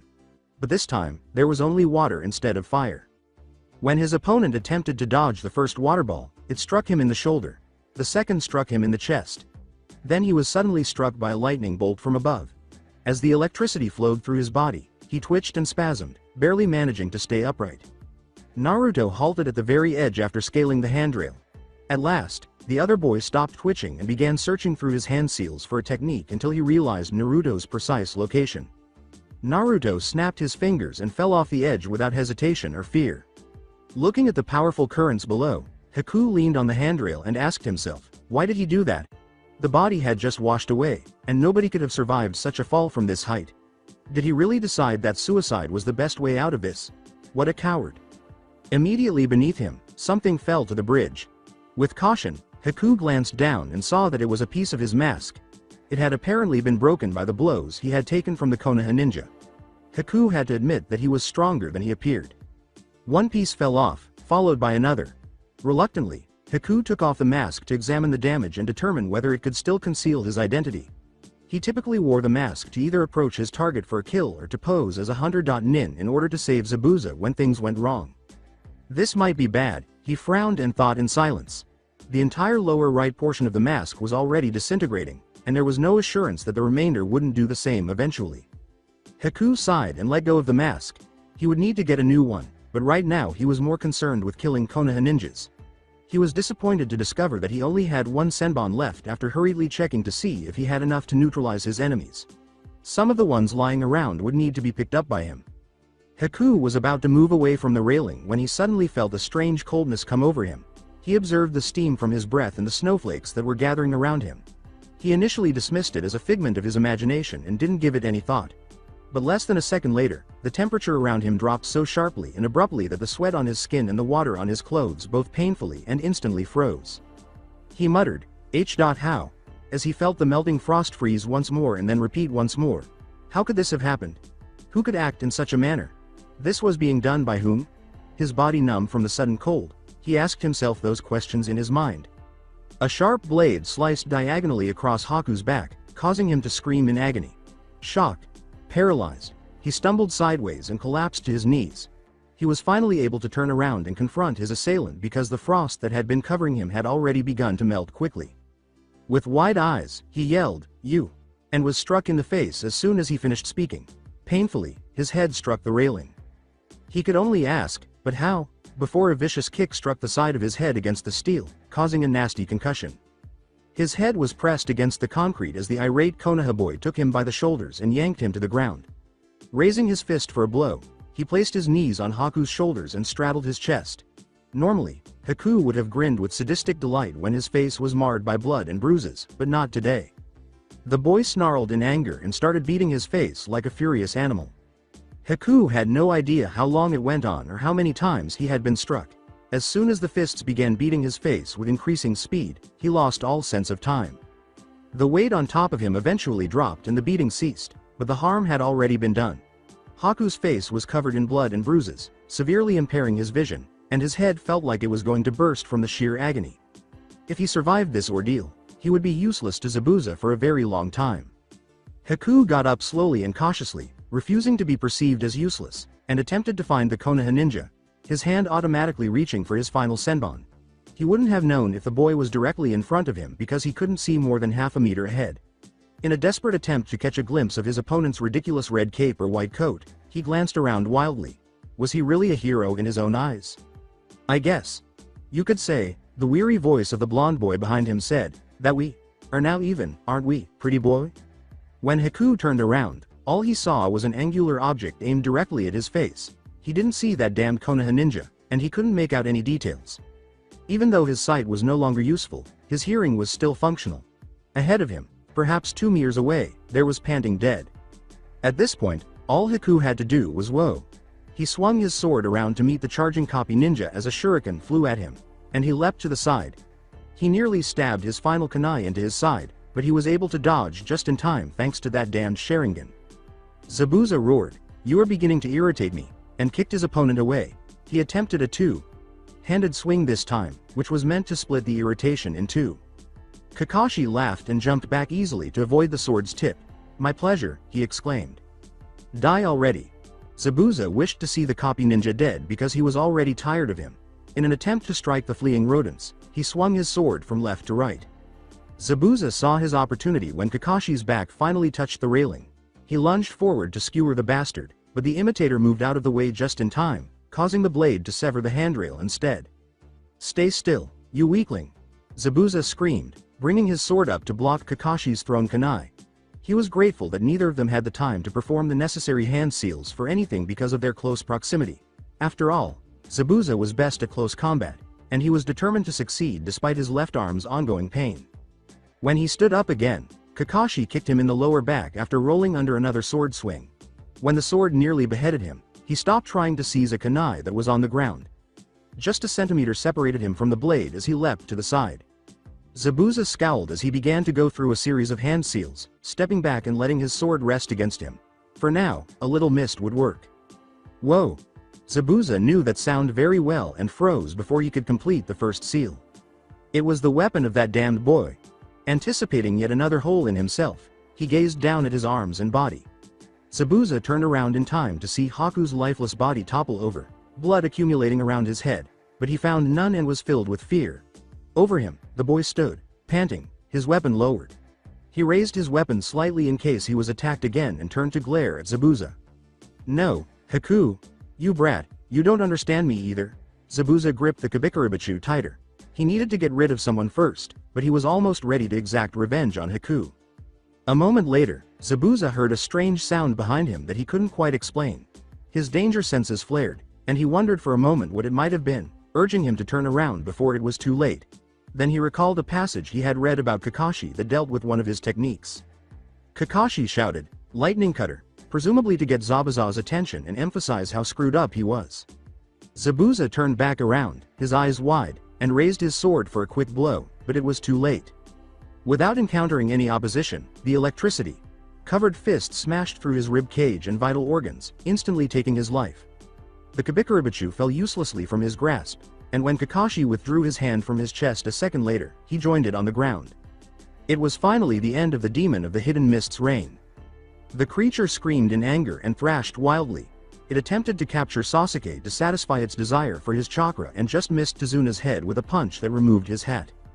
With a little assistance from the elderly man, Sakura was able to insert a kunai into the creature's load back because it was utterly ignoring her. Despite the large amount of purple blood leaking from the wound, the monster was unaffected. Was it in pain at all? As he rolled out of the way of a fist, Sasuke exclaimed, "How are we supposed to kill this thing?" Tazuna screamed, "Just keep hitting it," and struck the thing's knee with his steel bar, slightly upsetting its equilibrium. It attempted to grasp him with its hands once more, but Sasuke immediately retreated. He searched everywhere but couldn't find anything that would be helpful to him in the fight. Once more, with a nearly deafening howl, the monster charged at him. Tazuna rammed his weapon into its side with enough force to bend the metal and momentarily throw it off balance before it could get to him. With a fresh kunai in hand, Sakura seized the chance and leapt onto its back, stabbing as forcefully as she could. Its thick skin made it difficult for the blade to cut through, and it became stuck. Unknowingly knocking Tazuna off his feet and taking the wind out of him, it attempted to shake her off. The old man did not rise, which is concerning. Sakura shouted, "Sasuke, get going." Just as the monster was able to seize her by the leg and knock her off balance, she let out a cry of agony as she fell hard onto the hard concrete. Sasuke fled, but the monster grabbed him by the leg before he could go very far. It lifted him off the ground with disdainful ease, growling in anger, and he yelled in surprise. With his chakra depleted, he doubted a fly would notice, but it didn't mind any of the kicks or punches he threw at its hideous face. Abruptly, an ancient harpoon landed on the creature's side and ricocheted off without making any impression. The second harpoon that followed left a minor wound. A pitchfork was then stabbed into its thigh, and an arrow struck one of its arms. Sasuke cried out in agony and indignation as the creature released him from its hold. "Everyone!" Tazuna cried out as he rose slowly to his feet. The blow he had taken had split his lip. "I can't believe this." A villagers joked, "Couldn't allow you to have all the fun, Tazuna," and hurled a wooden club at the creature's face. As more and more villagers joined the battle, they used all of their resources to beat the monster. Thankfully, no one was killed, but many were seriously injured as it tossed them around like rag dolls and swatted them away like flies. As Sakura pulled the weary boy to safety, she pleaded with him, "Sasuke, come on."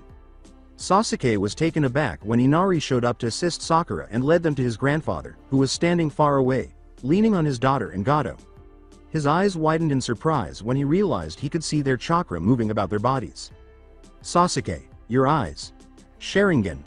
Recognizing his family's jujutsu, the boy pondered. Even though he was in awe, he immediately ignored any thoughts of this recent development and turned to face the battle that was still going on. He was a little dizzy as he observed the dark, evil energy coursing through the monster's body and asked, "How are we supposed to kill this thing?"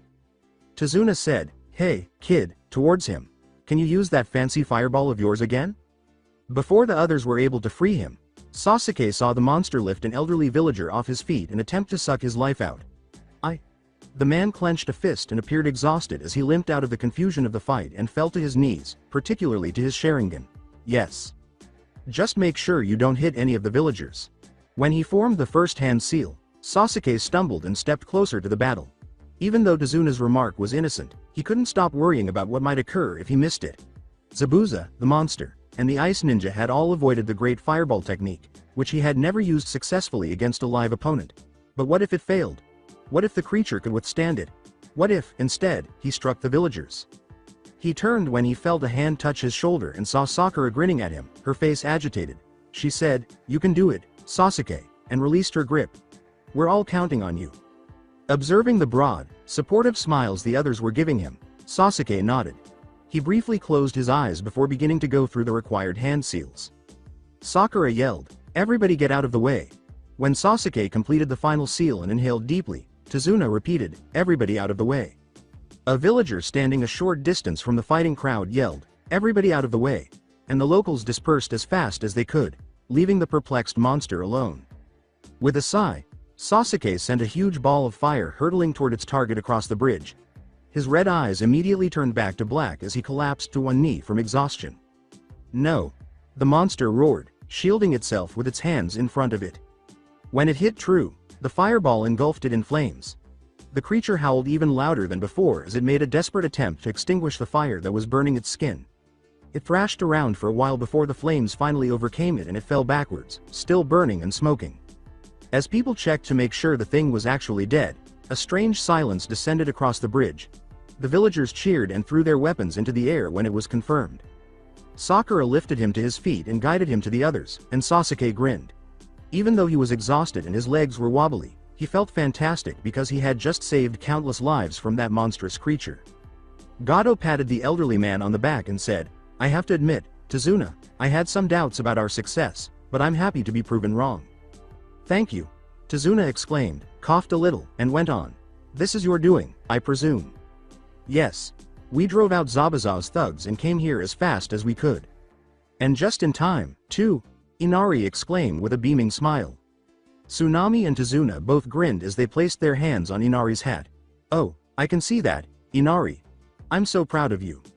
Sasuke started to glance around to see where Kakashi and Naruto were as they continued their conversation, and some of the villagers went off to tell the rest of the town. He saw them moving through the crowd, so he had his answer almost instantly. Kakashi had to essentially carry Naruto around because he was hardly able to stand. As they approached, Kakashi turned to face Naruto, who spat to show his disapproval. "Good to see everyone is alright," he said, "and not like him." Sasuke reported that he spat an excessive amount of blood and that he thought he might have seen a piece of tooth in it. Concerned, Sakura inquired, "How is he?" As the boy moaned in agony, Kakashi allowed Naruto to sit down and lean against his leg. "See for yourself." Sasuke fervently hoped Naruto hadn't turned to face them, but he did. His nose looked broken, and his face was covered in blood, tiny cuts, and ugly bruises. He appeared to be so exhausted that he was about to pass out at any moment. Moreover, his otherwise flawless coat had only a few bloodstains. "Bah, you should see the other guy," Kakashi questioned. "Are you absolutely sure you won't need us anymore?" Team 7 was sitting on the boat that would return to the Land of Fire just a few days after Zabuza and his henchmen were vanquished. Now that the criminals had been pushed out and the bridge's construction could proceed, Tazuna and Gato had promised them they could go back to Konoha. Their client no longer needed to be protected. As he assisted the rower who had escorted them to Land of Waves in removing the boat from the shore, Tazuna smiled warmly at them. "I am. You have already helped us tremendously, and I believe we can take care of ourselves. Thank you for all you've done for us." Even though he sighed, Kakashi grinned beneath his mask and said, "Well, when you put it that way."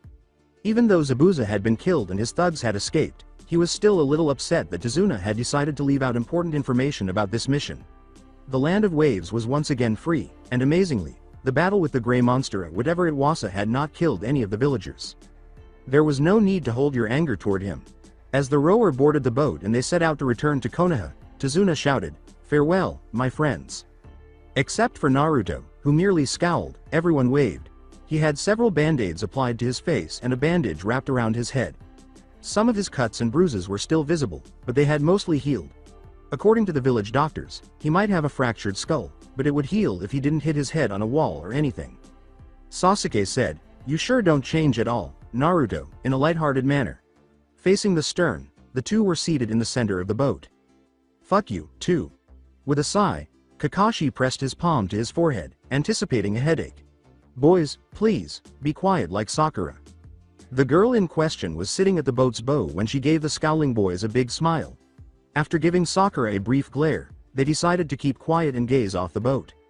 The rower behind Kakashi said, "Your students sure are entertaining, sir," and he laughed a little. "That they are," said Kakashi. "That they are, at home." The others referred to this location, this village, as home. They all took pride in belonging to the village, where they had been born and where they currently resided. This is a better place than any of them could have imagined. Not Naruto, though. Even though he had been born here 16 years prior, he no longer belonged here. New Bottom was his home, not Konoha. The Nora house was his home, not this dilapidated old house. His bed was the couch in the Nora house, not this tatty mattress. Dark clouds in the horizon, Naruto remarked, peering through the ceiling hole. This would be a great time for him to do some laundry. Fucking bastard, he swore, glancing at the bloodstains on the overcoat lightning had given him. Some of the blood belonged to the ice ninja, and some to him. His belt and the attached holster were hanging from an old coat rack, as was the coat itself. His filthy socks were stuffed inside his boots, which were on the floor beneath them. I should have saved that bullet. With a frown, Naruto examined the back of his right hand. He had hammered the bastard's face in, and his knuckles were nearly healed. Fortunately, he hadn't broken any bones and the damage hadn't been too bad. He dropped the mana drive and walked to the night table. Or maybe not, he said. He checked it for any damage he might have inadvertently caused for the umpteenth time since leaving Land of Waves. He was relieved that he had not yet found any. Whether it was one of many prototypes, it was still a gift, and he had to look after it. He turned his focus to the other items on the table, a photograph of lightning and his headband, which he had removed from the pockets of his coat. The headband didn't matter to him at all, but he was relieved the photo was intact. It couldn't be replaced.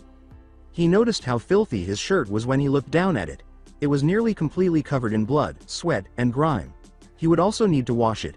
With a disgusted frown, he removed the shirt and tossed it onto the mattress. He told himself that at least he didn't have to wash his pants. He detested the fact that he had no extra clothing for situations like this.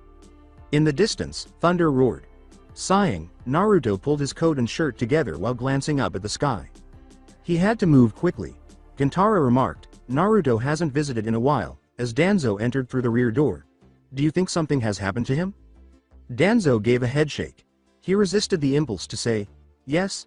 After learning about the events of Team 7's most recent mission, he hoped the boy was okay. Gintara went on, "Hopefully nothing. We haven't been able to celebrate his birthday yet." How could Danzo have forgotten Naruto's birthday? "Oh, that," he exclaimed. Last week, when Naruto was still in the Land of Waves, October 10th had passed. The last time he was able to celebrate it was 4 years ago. Nadeshiko said, "Well, at least we can celebrate it this year," as she entered the kitchen with several plates in tow. "Do you think he'll eat his traditional bowl of ramen?" "I think so," Danzo said, nodding in agreement. They were all three startled by the loud boom of thunder outside. Although it was still a ways from the village, it would arrive at any moment.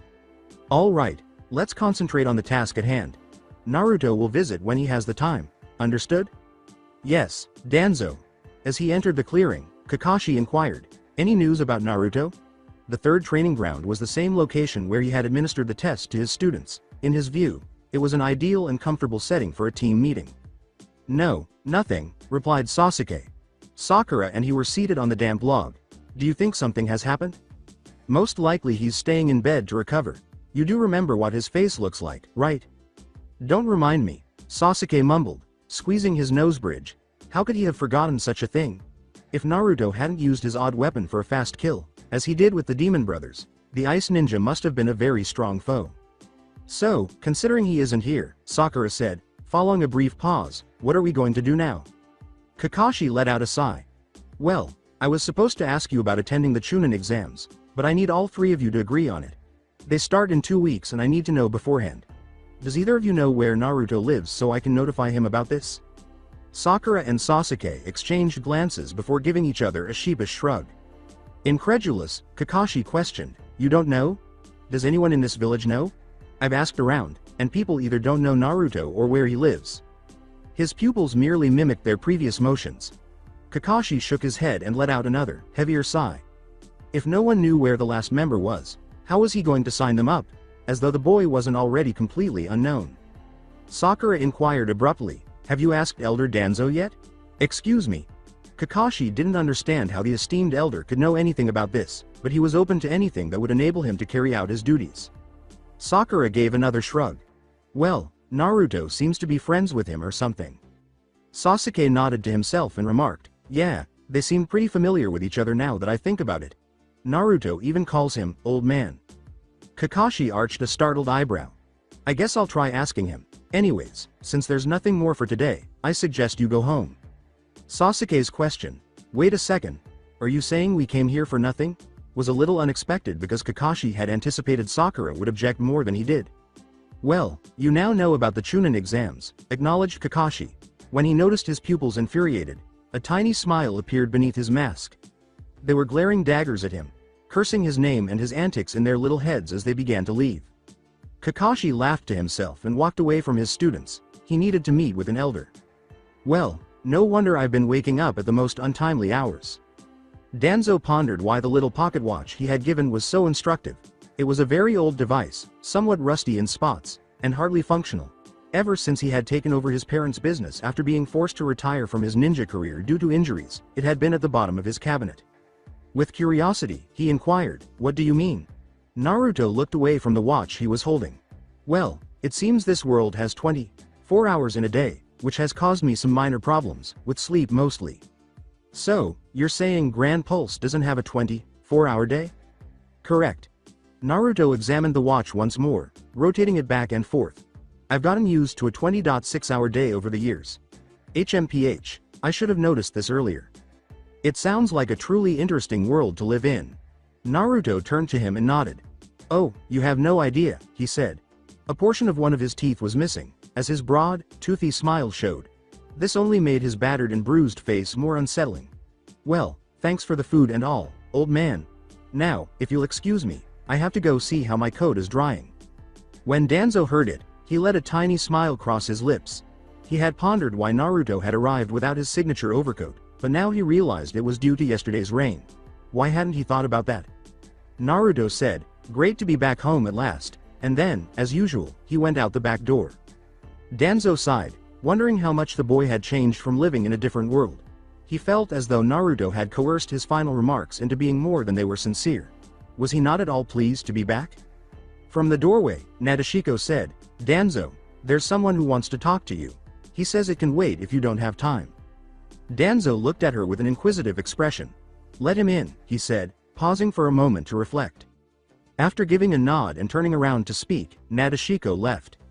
A man entered wearing a face mask, Chunin vest, and black clothing. "Elder Danzo," he said, bowing slightly. Danzo said, "Kakashi," and nodded. The long, silver hair was a dead giveaway of the man's identity. "What brings you here?"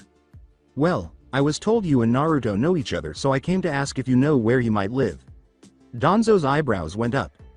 Why exactly do you want to know that?" Kakashi continued, rubbing the back of his head. "I need his agreement before I can sign up my team for the Chunin exams. The applications need to be delivered by the end of the week." Danzo gave a nod. "I'm sorry to say this, but I don't know where he lives. He left just a moment ago, so you might catch sight of him if you're quick." With a startled expression, Kakashi glanced over his shoulder to make sure he hadn't just happened to walk by his pupil. He searched the big windows in the street outside for the boy, hoping to spot him among the few people walking by. Danzo thought it was pretty funny and let out a little laugh. He remarked, "He uses the back door." When Kakashi eventually turned back to face him, he opened the door for the Junin, who quickly ran outside and looked around frantically. After a few seconds, he went back inside, disappointed. Danzo went on to say, "He also disappears pretty fast." He knew Kakashi wouldn't have caught Naruto even if he had arrived earlier. The boy seemed to know how to vanish into thin air when no one was looking. Kakashi let out a deep sigh and hung his head. After pondering for a while, he lifted his head. "Can you tell him about the Chunin exams when he drops by again, Elder Danzo?" Danzo gave a nod. "Of course, Kakashi. Thank you, Elder Danzo," Kakashi said as he bowed one final time before departing, leaving Danzo to think about the upcoming tests by himself. He was skeptical of the team's chances of success, but he would have to wait and find out. Slowly, the past 2 weeks had passed. On his way to a team meeting the following day, Danzo stopped by and told Naruto about the exams. He had explained to him that if he did well on the tests, he would be able to become a Chunin and further his ninja career. Despite his lack of concern for his career, Naruto had thanked him for the information. Waiting for the exams to begin had caused Team 7 to become anxious and distracted, despite their best efforts to keep themselves occupied with a plethora of D-rank missions. After some convincing, Kakashi had consented to let them go without missions for the next week in order to study for the tests.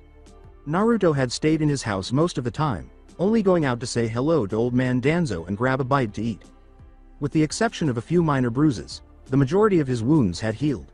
He could live with the fact that he was still very annoyed by the missing portion of his tooth. During their final team meeting a few days prior to the start of the Chunin exams, Kakashi informed them that the exams would take place on the 3rd floor of the academy building. Just in case, he had informed them that he would be waiting in the lobby to lead the way. Then, much to the growing annoyance of his students, he had called off the team meeting. Naruto yelled, and he did it again, as the three of them strolled down a thankfully deserted street. "Always the same fucking idiot." "You know, Naruto," Sakura replied, "you should lighten up a little. Disrespecting Kakashi and swearing constantly isn't going to help." Naruto continued his tirade without even acknowledging her. "Why can't he send a fucking letter? Oh, wait, I can't read. Well, I could get someone else to read it for me. Or why couldn't use a phone? Right, none of those here. Anything that would stop Naruto from babbling was what Sasuke tried to say. Naruto had not acted like this before today, so it was unusual for him to talk so much or complain in this way all the time. Where had he gone? Why are you two even following me? We're not, was Sakura's hasty and unpersuasive response. Sakura, I know for a fact you live on the other side of the village. Why are you following me? No reason really, shrugged Sasuke's response. Right. Sasuke hadn't anticipated Naruto to say that, and it was evident from his tone that he wasn't buying it. And you are most certainly not just following me around to see where I live. Most certainly not. Sakura said, Naruto, please, in an attempt to calm him down. We just want to get to know you, that's all. We hardly know anything about you, like what's your favorite color? Orange. Sasuke and Sakura weren't expecting him to respond in any way. Oh, you don't wear much orange though. Yeah, well, unlike maybe you two, I don't like prancing around in my underwear. Sasuke pondered once more what had led to such a significant personality shift. Naruto paused to look at a small sign affixed to a tall, wooden fence before asking abruptly, so, what does that say anyway? To get a better view of the sign, Sakura and Sasuke moved closer to the fence. The text painted on it had faded badly, and it was quite old. Sasuke read it, squinting in the process. It says, beware, beware what? He asked, looking up at the sky, hoping to catch a glimpse of something beyond the fence. All he could make out was the edge of a roof. Sakura wiped some dirt off the sign and remarked, I guess someone misplaced it. When she turned around, she saw something that shouldn't have surprised either of them, and her eyes widened. He's gone. Sasuke immediately turned around and couldn't find Naruto anywhere. It was clear that he had taken advantage of their curiosity in the sign. In any case, he had long since vanished, either climbing to the roof or entering one of the buildings across the street. Damn it. I can't believe we got tricked. Sakura let out a soft sigh. She said, I think we should go home ourselves, as she took one final glance around. I think you're right, Sasuke nodded. Well, see you later then. Yeah, later. After that, they parted ways and went directly home. With a little diversion, he was able to depart without anyone noticing. Sheesh, never thought it would be that easy to get rid of them. He was shocked that they were genuinely swayed by his extravagant performance. All three of them are idiots. Naruto used the pocket watch that old man had given him to check the time. There was still plenty of time for today. The afternoon was just getting started. What could he do, though? Spend time with his pals. Here, he had no friends. Go see old man? He would only be in the way as usual in the afternoons, which were always the busiest times of the day. Research. There was nothing to learn. Take a stroll. Never in 1,000 years. With his hands behind his head, Naruto reclined on the mattress and gazed at the ceiling. He pondered how life was in that far-off but charming town as he considered Lightning and New Bottom. He knew he couldn't go back there, but it had felt wrong to say goodbye to everyone. He looked at the spotless overcoat hanging on the coat rack and said, He had been able to remove the bloodstains, but it had taken some work. It appeared nearly brand new now. If he neglected to look after her gift, what would Lightning say? After a while, Naruto sat up and rubbed his forehead. Until the exams started, he tried to come up with something else to do besides lying here. He scanned his surroundings before focusing on the gunblade in its holster. He became aware that he had never been trained to wield a sword, much less one that doubled as a gun. He said, might as well practice, getting up and crossing the room. He slowly reached for the gunblade's grip and withdrew it, seemingly terrified of being shocked. Before switching the weapon to sword mode, he gave it a few swings. To get a better look, Naruto lifted the blade closer and higher. He moved one finger along the blade's reddish inner portion and another along its yellow cutting edge. He made an effort not to push too hard so he wouldn't cut himself. He sighed and swung the weapon around him in broad arcs. Then he did it several times, each time switching the hand he used and the way he swung. Holding the blade sideways with both hands, with its tip pointing toward the ceiling, he turned around in the middle of his swing and stopped it in front of him. Dissatisfied with his handling of the valuable weapon, he eyed it with a large frown on his face. Such a weapon deserved to be handled with deference and expertise. Yes, Naruto muttered following a protracted pause, practice is what I need. The big day had arrived. Everyone was nervous as the Chunin exams were about to begin. I wish you all luck, Kakashi said as he escorted his group to the third floor via the stairs. Right behind him, dressed as usual, were his students. Since he had first met them in the lobby, they had not exchanged many words. You're going to need it if you want to succeed. Sakura questioned, are these exams really that hard? Oh, trust me. This is the easy part compared to what's to come. You need to trust each other and work as a team to have a chance of success. Don't let your guard down, always be vigilant. And remember, always expect the unexpected. When they reached the third floor, they made a left turn. The door at the end of the hallway was indicated by Kakashi, who instructed them to proceed there. He wished them luck one last time before heading out. Team 7 moved to the door and went in without saying anything. There were a variety of people from Konoha and other villages in the classroom. Some were talking among themselves, while others were sitting quietly. When they walked into the room, some gave them curious looks, but otherwise ignored them. Among the crowd, Naruto recognized a few faces. Former classmates who had graduated at the same time. Even when Sakura and Sasuke paused for a brief conversation, he chose to ignore them. He walked to the very back of the room and took a seat at a desk by the window. He sat on the left side of the seat so he could see out of the window to pass his time. He realized abruptly that the locked door was the same classroom he had visited on the day of his graduation. It's funny how something as insignificant as adding another classroom could end up being so significant. But then, the room hadn't seemed this large. Naruto checked the time on a wall clock and scowled. The exams were about to begin. It was nearly noon. However, shouldn't the proctors, judges, and other officials arrive prior to the start? Was everyone a disguised Kakashi? To him it seemed like every ninja in this village was an unreliable buffoon. Naruto observed that people were beginning to settle into their seats throughout the room as time passed. Another strange trio, this time from Konoha, sat down at the desk to his right, while a group of oddballs with musical notes on their headbands sat down in front of him. As he examined them, he realized that the reason he had labeled them as strange was because the Konoha ninjas all wore similar outfits, and two of them had nearly the same appearance. In contrast, the foreigners were strange because the only girl on the team had uncomfortably long black hair, and one of them had extremely long sleeves and bandages covering most of his face. What was wrong with this world's inhabitants? They were unlike anyone he had ever seen. I'm not surprised you didn't bother to say, "Hi," to old classmates, Mr. Anti-Social. Sasuke remarked as he and Sakura took a seat beside him. But you could have at least waved. "Oh, shut up," was Naruto's sternest retort, raising his voice just enough to draw attention. At least no one had time to notice him, even though the cape dangling from his coat was obviously noticeable enough. You don't have to explain why, do you? A group of Chunins entered the room and paused at the front of the class, and Sakura whispered, "Shush, both of you." They all had a headband on their foreheads and wore uniforms of the same type. Some appeared to be holding stacks of paper at the tests. But one in particular stood out. A tall, scarred man wearing a black trench coat over his usual drab-gray uniform and a black hat. As the group's leader, he was positioned in the center of the gathered Chunins. The man said, "Welcome to the Chunin exams, everybody." Once everyone had taken their seats. "My name is Ibiki Morino, and I will be your proctor for this part of the exams." Behind Ibiki, the Chunins started to disperse and take seats on the chairs arranged around the room's edges. As they moved from desk to desk, the Chunins with the papers started to distribute them. When he received the paper, Naruto glanced at it, wondering how he was to respond without knowing what it said. In all, he counted 9 questions, all of which he found equally unreadable. Ibiki shouted, "Listen to the rules before you grab your pencils." After everyone had received their papers, there are 10 questions in this part of the exams. 9 are on the paper while the last one will be given at the end. Furthermore, we do not endorse cheating, so anyone caught cheating 5 times total will be disqualified along with their team. At that, Naruto arched an eyebrow. He had never anticipated having to take such a strange exam. Relieved that he wasn't the only one who was taken aback, he surreptitiously glanced around to see how others had responded to these regulations. After a moment, Ibiki asked, "Did everyone understand?" He nodded to the final Chunin standing beside him after getting no unfavorable responses.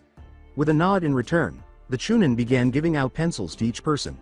He glanced sharply at the other side of the room, where 5 people were huddled at one desk, and said, "One last thing. Spread around the room, all of you.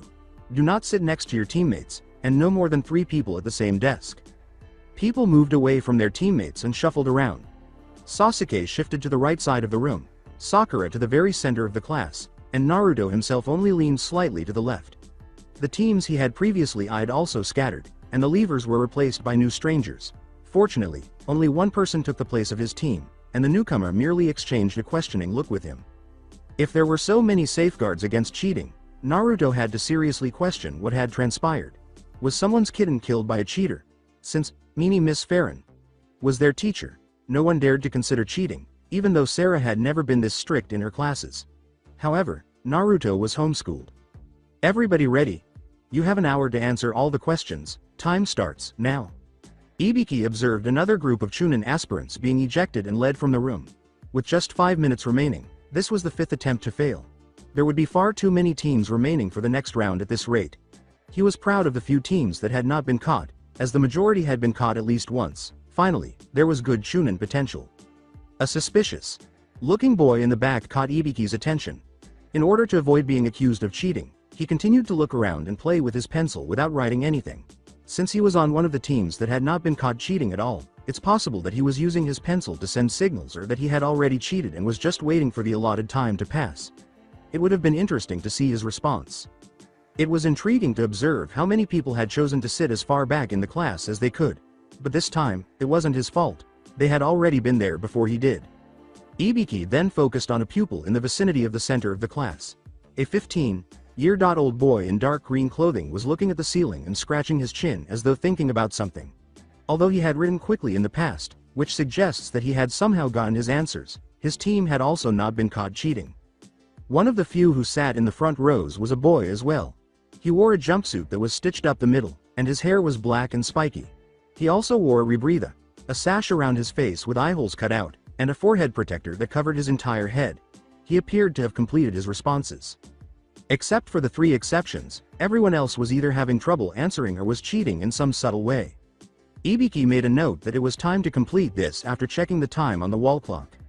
Time's up. It never occurred to Naruto that hearing those words would make him feel so relieved. He detested this from the bottom of his heart, and it must have been one of the longest hours of his life.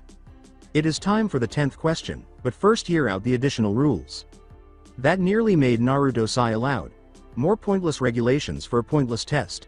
Didn't it need to be made abundantly evident that cheating was unacceptable? In the Ninja Academy, did they not teach anything? Ibiki raised his hand to silence any indignant questions from the participants. If you answer correctly to this question, you are free to advance no matter how well or badly you answered to the previous questions. He looked at the class for a moment before saying, however, if you answer wrong the whole team will be disqualified and forbidden to participate ever again. You can quit now and try again next year, though. Raise your hand if you are ready to quit. Almost immediately, dozens of hands lifted into the air, and their owners and their teammates were led out. Naruto questioned whether this was a test in and of itself because the number of participants had drastically decreased. Those who give up would have to deal with the same problem if they attempted to become Chunins again. Anyone else ready to leave? Nobody put up a hand. Even though they were far away, Naruto could see the broad smile that lit up Ibiki's face. He had the feeling that something unexpected was going to happen, but he wasn't sure if it was a happy or cunning one. Congratulations, you all pass. Naruto stared in shock. Was that it? Not even a question? Although he certainly hadn't anticipated it, he could live with that. Someone shouted from across the room, wait, what the crap? What just happened? Many of the same questions were being asked, pertaining to the intended question or the purpose of the inquiry altogether. Calmly, Ibiki said, settle down, people, and I'll explain. Before continuing, he paused to ensure that everyone had taken their seats again. The meaning of the first 9 questions was to test your information gathering skills since, as many of you have already realized, the questions were designed to be too difficult to be answered by a normal genin. You were supposed to find a reliable source of information, then discreetly cheat off them without getting caught to answer the questions. This is why we placed Chunins among you as reliable sources to cheat off of. A few of them got up and approached Ibiki, identifying themselves as the Chunins he had mentioned. Shortly after, they said something about getting ready for the later portions of the tests and bowed slightly to him before leaving the room. Ibiki didn't continue his explanation until the door had been shut behind them. The point of the final question was to test your resolve and willingness to take risks, which is why all of you passed. If you had decided to quit, you would have faced a similar dilemma the next time you participated, and would always have to do so until you finally chose to take the risk. Imagine a hypothetical ninja mission in which a group of ninjas has to break into an enemy fortress without any information on the enemy who might be expecting them. A Chunin must be willing to make difficult decisions based on an uncertain situation or incomplete information. Taking risks, no matter how big or small, is unavoidable. He smiled broadly as if he were about to say something else when a window suddenly smashed open. After a few seconds, a large black banner with unintelligible text was suspended from the ceiling, before Naruto had a chance to comprehend what was happening. In front of it stood a strange woman dressed in a dark orange miniskirt, a mesh bodysuit that ran from her neck to her thighs, and a tan overcoat. She was beaming broadly at them, excited and joyful. Ibiki gave the newcomer a slightly annoyed look. Anko, he nodded in greeting. You are early. No problem, Ibiki. The woman, who was later identified as Anko, exclaimed. After giving the class a quick glance, she shook her head. Oh, wow, you must be losing your touch, Ibiki. Ibiki responded, or this year's hopefuls are just that good, with a hint of seriousness. Their numbers barely dropped in an hour. When he was done, Anko nodded her head, seemingly unimpressed. Then I'll cut the numbers down for you. Everybody, follow me, she said with a confident smile. The crowd stopped close to the edge of the Forest of Death, where the second part was to take place, after a lengthy walk. Before being permitted entry, Anko and a few Chunins who had been waiting there instructed everyone to sign a release form. He simply signed it to be done with it. He didn't really read or listen to it. As was the case in every village these days, it was most likely about absolving the village of all responsibility in the event of an emergency. He walked back to his team after leaving the signed form at a desk for the Chunins to review. Their hoods concealed their faces, and they wore dark green clothing similar to his. Despite his lack of understanding, he permitted them to do so. Wearing a hood always made him uncomfortable and tended to divert his focus at a critical point. We will move in fifth, he informed his group. Make sure everything is ready and you have your targets. We have 5 days to get to the tower in the center of the forest, and I want to hear about your success. Both of you understand? With a nod, his teammates gathered the small bags containing the equipment and parts they needed. Telling him not to worry, they started to walk to a gate not far from where they were now, which was the team's designated entry point. Not everyone was as astute as he was, but he didn't see the use of bags when you could strap the components to your body. He left his group and started looking for the ideal victim, someone he would be proud to murder. His gaze soon settled on a boy with black hair wearing dark blue pants and a white shirt. The boy was conversing with his teammates, a blonde boy and a girl with pink hair, but they were quickly disregarded. He knew right away that boy was Sasuke Uchiha, Konoha's last Uchiha. If he ever saw a worthy target, it was this one. After all, his favorite targets were prodigies. Trying to keep his eyes on the Uchiha child, he turned around and followed his team. He fought the urge to laugh fiendishly as he maneuvered around 3 AIM ninjas, mentally preparing the death of his target. No matter the target, he had never missed until now, and this one would not be an exception. There was nothing that would stop him. Saul would see to it that Sasuke Uchiha died on this day. The last thing he expected to enjoy was the forest. Up until now, everything in this world had been as dull as watching paint dry, but he was genuinely interested in this place. Most of the trees were taller than any Orotwas and thicker than an Ocha, the largest he had ever seen. It brought to mind the sunlit waterscape, a nature preserve inside Cocoon, about which he had heard good things. Even though it had been described as dangerous, he had a feeling it wouldn't be nearly as impressive as the wildlife that had crawled out of the woodwork on Grand Pulse. With a hand on his gunblade, Naruto looked to his right. He did not like the idea of a whole team of hostiles being concealed by these trees and bushes. As they ducked under a low branch, Sasuke asked abruptly, "Where do you think we should start looking? We need the other scroll and I sure as hell am not going to spend 5 days wandering aimlessly in this forest." Naruto shrugged and said, "Go for the tower and ambush anyone who gets there. It's what I would do." Sasuke let out a deep sigh. "You know, Naruto, any other time I'd appreciate your tactical input about the situation, but not today. We have no idea how long it will take for another team to get there, and I'm not risking it. PFF'd, whatever. Just don't blame me when you get your ass handed to you." Naruto had already had enough of his teammates and chose to deal with them in his typical manner, which is by slinking away alone. But first he needed a diversion, something that would make him invisible. He quickly noticed a tiny stone conveniently resting on the ground close to his foot. Sakura startled Sasuke by asking abruptly, "What was that?" As they walked through the forest, constantly on the lookout for other teams, he had nearly grown accustomed to the silence. "What is it, Sakura?" Sasuke replied, choosing to look straight ahead rather than back. "Didn't you hear that? Like something hitting a tree nearby?" Sasuke let out another sigh. Saying, "Just your imagination," he turned to her. When he noticed that something significant was gone once more, his eyes widened in shock. "He's gone." Sakura quickly spun around and let out a quiet gasp. She frantically searched the area, looking in every tree and bush for any indication of their missing teammate. Unbelievable. How does he do that? Disappear, I mean. Naruto always did this, so Sasuke knew he should have expected it. Even after 3 months of getting to know one another, Naruto still managed to catch him off guard. The second time he vanished without warning, this should have ceased to be shocking. Damn it. Well, we can't waste time worrying about him. He'll meet up with us in time, he always does. With some concern, Sakura nodded and glanced at a nearby tree in the hopes of catching a glimpse of Naruto. As he turned to begin walking, Sasuke cursed the other boy in his head for committing another of his tricks. Since Naruto was always solitary and disregarding his teammates, how were they meant to function as a team? Indeed, the more time went by, the more he seemed to despise his team. When he returned, they had to have a serious conversation. "Let's get going, Sakura. We'll have to worry about him later." As his teammates kept moving through the forest, Naruto observed from a tree branch. He was still shocked that they were duped again. It seemed like most people in this world were stupid. He leapt to a nearby branch that was slightly higher than the one he was on. With some effort, he managed to pull himself to the top, but his feet nearly lost their grip and threatened to send him tumbling. He then leapt to a different branch and landed without incident. Naruto jumped to another tree and quickly checked the location of the two idiots, trying to continue pursuing them. He was grateful that he could walk on these trees without anyone noticing because they were so tall and had thick branches. He eyed two trees to his left and thought softly, where to next? The trees were nearer to those fools, but he could jump to a fourth tree, which was a little bit ahead of his teammates, from a third tree to his right. Naruto made a snap decision and launched himself forward, landing momentarily before launching himself again. But his timing was a little off, and as he landed again, he felt his foot slip from under him. His fingers barely found purchase on the branch he attempted to land on, but he was able to stop his fall at the last second. He saw a glade not far from where he was now, and he was hanging on for dear life. Like all the clearings in this world, it didn't seem that large.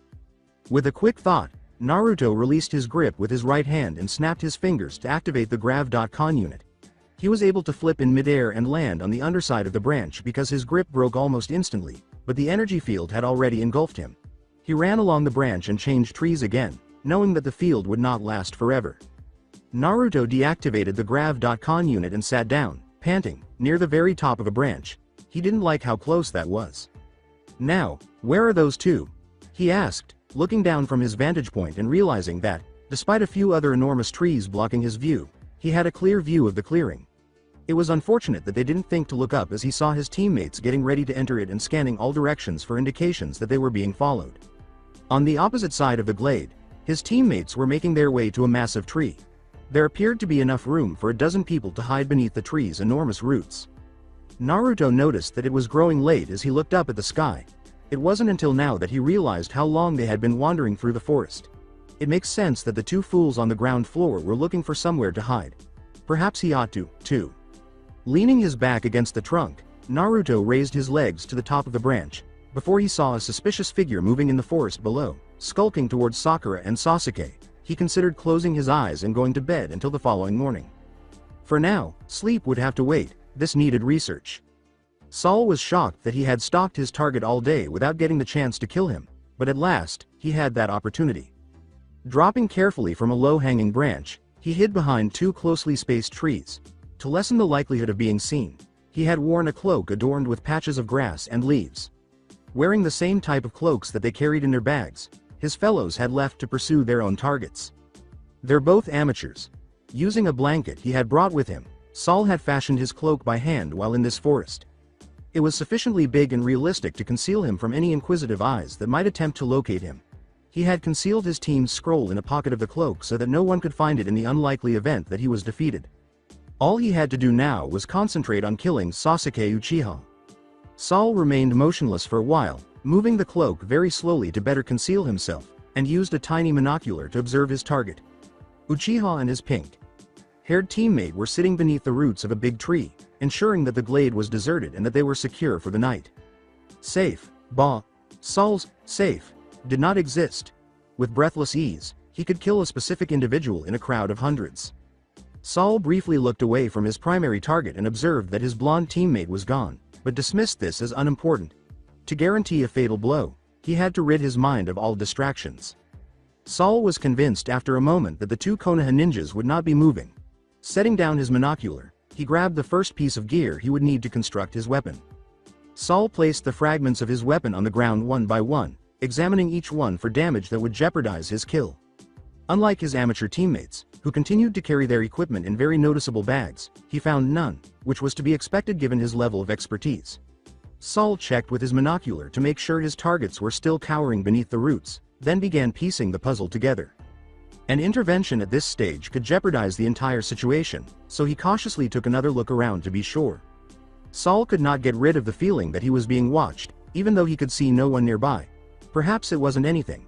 Perhaps he was simply growing nervous. After all, killing a prodigy wasn't something that happened every day. To create a scope for aiming, Saul fastened the monocular to a slot on top. He then produced a steel bolt from his sleeve and installed it, adding the final details to his preferred weapon, a specially made crossbow. Saul's model, in contrast to many others around the world, was composed of lightweight metals and plastics, which allowed it to be easily concealed in fragments and carried about without raising any red flags. Saul got up slowly, just enough to position the crossbow between the trees so that passers-by wouldn't know where he was. He aimed straight at Uchiha and was ready to pull the trigger, launching the bolt into his target's eye. Eager to kill someone whose passing would be discussed for years to come, Saul held his breath and waited for the girl to step out of the way of his shot. He was reminded of a previous mission by the circumstances. He recalled lying still on a rooftop, his priceless crossbow in hand, aiming at a seat where his target would be sitting through an open window. Lying motionless for hours in a relentless storm took a lot of patience, but it was all worthwhile, just as this would be. When the girl finally stepped aside to look around, Saul had the ideal moment to pull the trigger and end yet another life. Saul froze, suddenly conscious that someone was observing him and what he was doing. But he had the ideal disguise. How could anyone be present? With his crossbow at the ready, he quickly turned around and noticed that nobody was there. How could that have happened? His acute intuition was always correct. There was nothing when he turned right, nothing when he turned left, and nothing when he turned around again. His eyes shifted to the sky, uneasy. From above came a male voice that said, "I may not like those two, but I can't let you kill them." Saul pointed his crossbow at the branch he believed was the source of the voice. Even though he was unable to see anyone, he could sense the impending attack in his bones. His crossbow was suddenly knocked out of his hands when a ball of water slammed into it. Saul acted instinctively and swiftly, trying to pick it up again until the air around him froze and became colder, causing his clothing to briefly stick to his skin before a gust of wind knocked him off his feet. Something heavy and glowing slammed into him and knocked him off his feet before he could recover. Winded, Saul fought to his feet before realizing who he was up against. The boy with the blonde hair who played on the same team as Uchiha. He had been spying on Saul the entire time, which explains why he was nowhere to be seen. This was a mistake he could not afford to make. Thankfully, Saul had other strategies besides the crossbow. "You can't stop me," he screamed, pulling his other sleeve back and hurling the steel bolt on it at his adversary. The boy slapped the thrown object aside in midair and pulled a metal weapon of some sort from a holster that hung from his belt. But Saul was sufficiently distracted to get to his feet and reach for his crossbow. He grabbed it off the ground and aimed it at the other boy, only to discover that he was also the target. The weapon he was staring at was unlike anything Saul had ever seen. It was yellow and dark brown and composed of metal. It had a hole at the end that was aimed at him, and it was oddly rectangular in shape. This was no crossbow, and Saul knew them like the back of his hands. Without taking his eyes off Saul, the boy said, "So, who the fuck are you?" With an itchy trigger finger, Saul returned the question, "What's it to you?" He ought to have fired the shot already, killing the unexpected visitor, but he was too cautious and fascinated to do so. He didn't know what the strange metal weapon could do. It might have been a heavily modified crossbow or something similar. "Just asking before I blast a hole through your head." At that, Saul arched an eyebrow. What a strange combination of words to use when discussing pulling the trigger. In any case, what could it be referring to? But that thing could not have been a crossbow. Saul was not pleased at all with the boy's menacing smirk as he lowered his weapon. Despite a feeling of dread and uncertainty about the boy's weapon's nature, he dared not glance down. He thought he heard an odd noise coming from the weapon. The boy pointed to his weapon and said, "The safety's on," with a sense of triumph.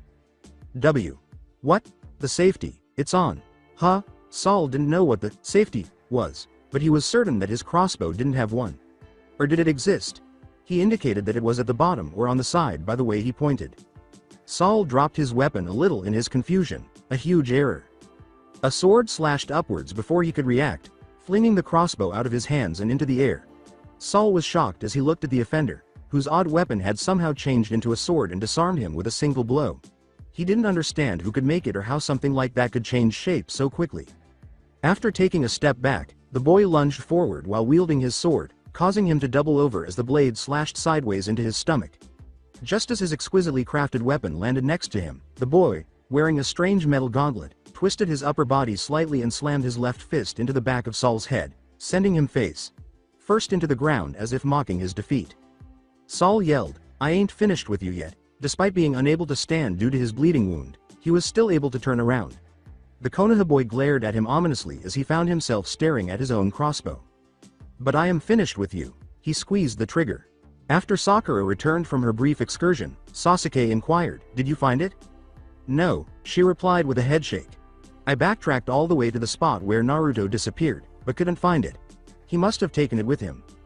With a silent sigh, Sasuke cursed Naruto and his antics in his mind. How could he simply vanish during such a significant event? Or accept the scroll that was handed to them? They were meant to work together. Sakura looked at the darkening sky with mild interest and asked abruptly, "What do you think he's doing right now?" "Who knows," Sasuke said with a shrug. "I'd rather not think about him. He'll be fine just like always, trust me." "I wouldn't so sure of it after what happened in Land of Waves." Sasuke sighed again and pressed his fist to his forehead, saying, "And he's perfectly fine by now. It's getting late. I'll take the first shift. Try to get some sleep. I'll wake you up in a couple of hours." "All right."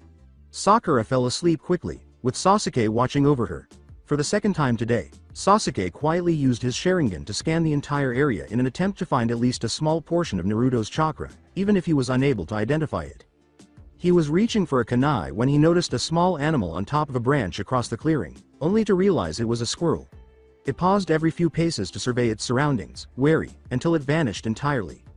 He was getting jittery here. Seeing no more use for the Sharingan, Sasuke turned it off. As unlikely as it was that someone would find them, he needed to save his chakra for later in case they were attacked in the middle of the night. In order to proceed, they hoped to locate Naruto as soon as possible. Startled, Naruto nearly fell off the branch he was sleeping on, but he stopped in time to avoid falling. After months of struggling to fall asleep, he had slept surprisingly well. Was a tree branch really this good of a bed? He moved slightly to allow his legs to hang down, stretched his arms, and yawned. Even though he wasn't a morning person, the situation went against his usual way of life.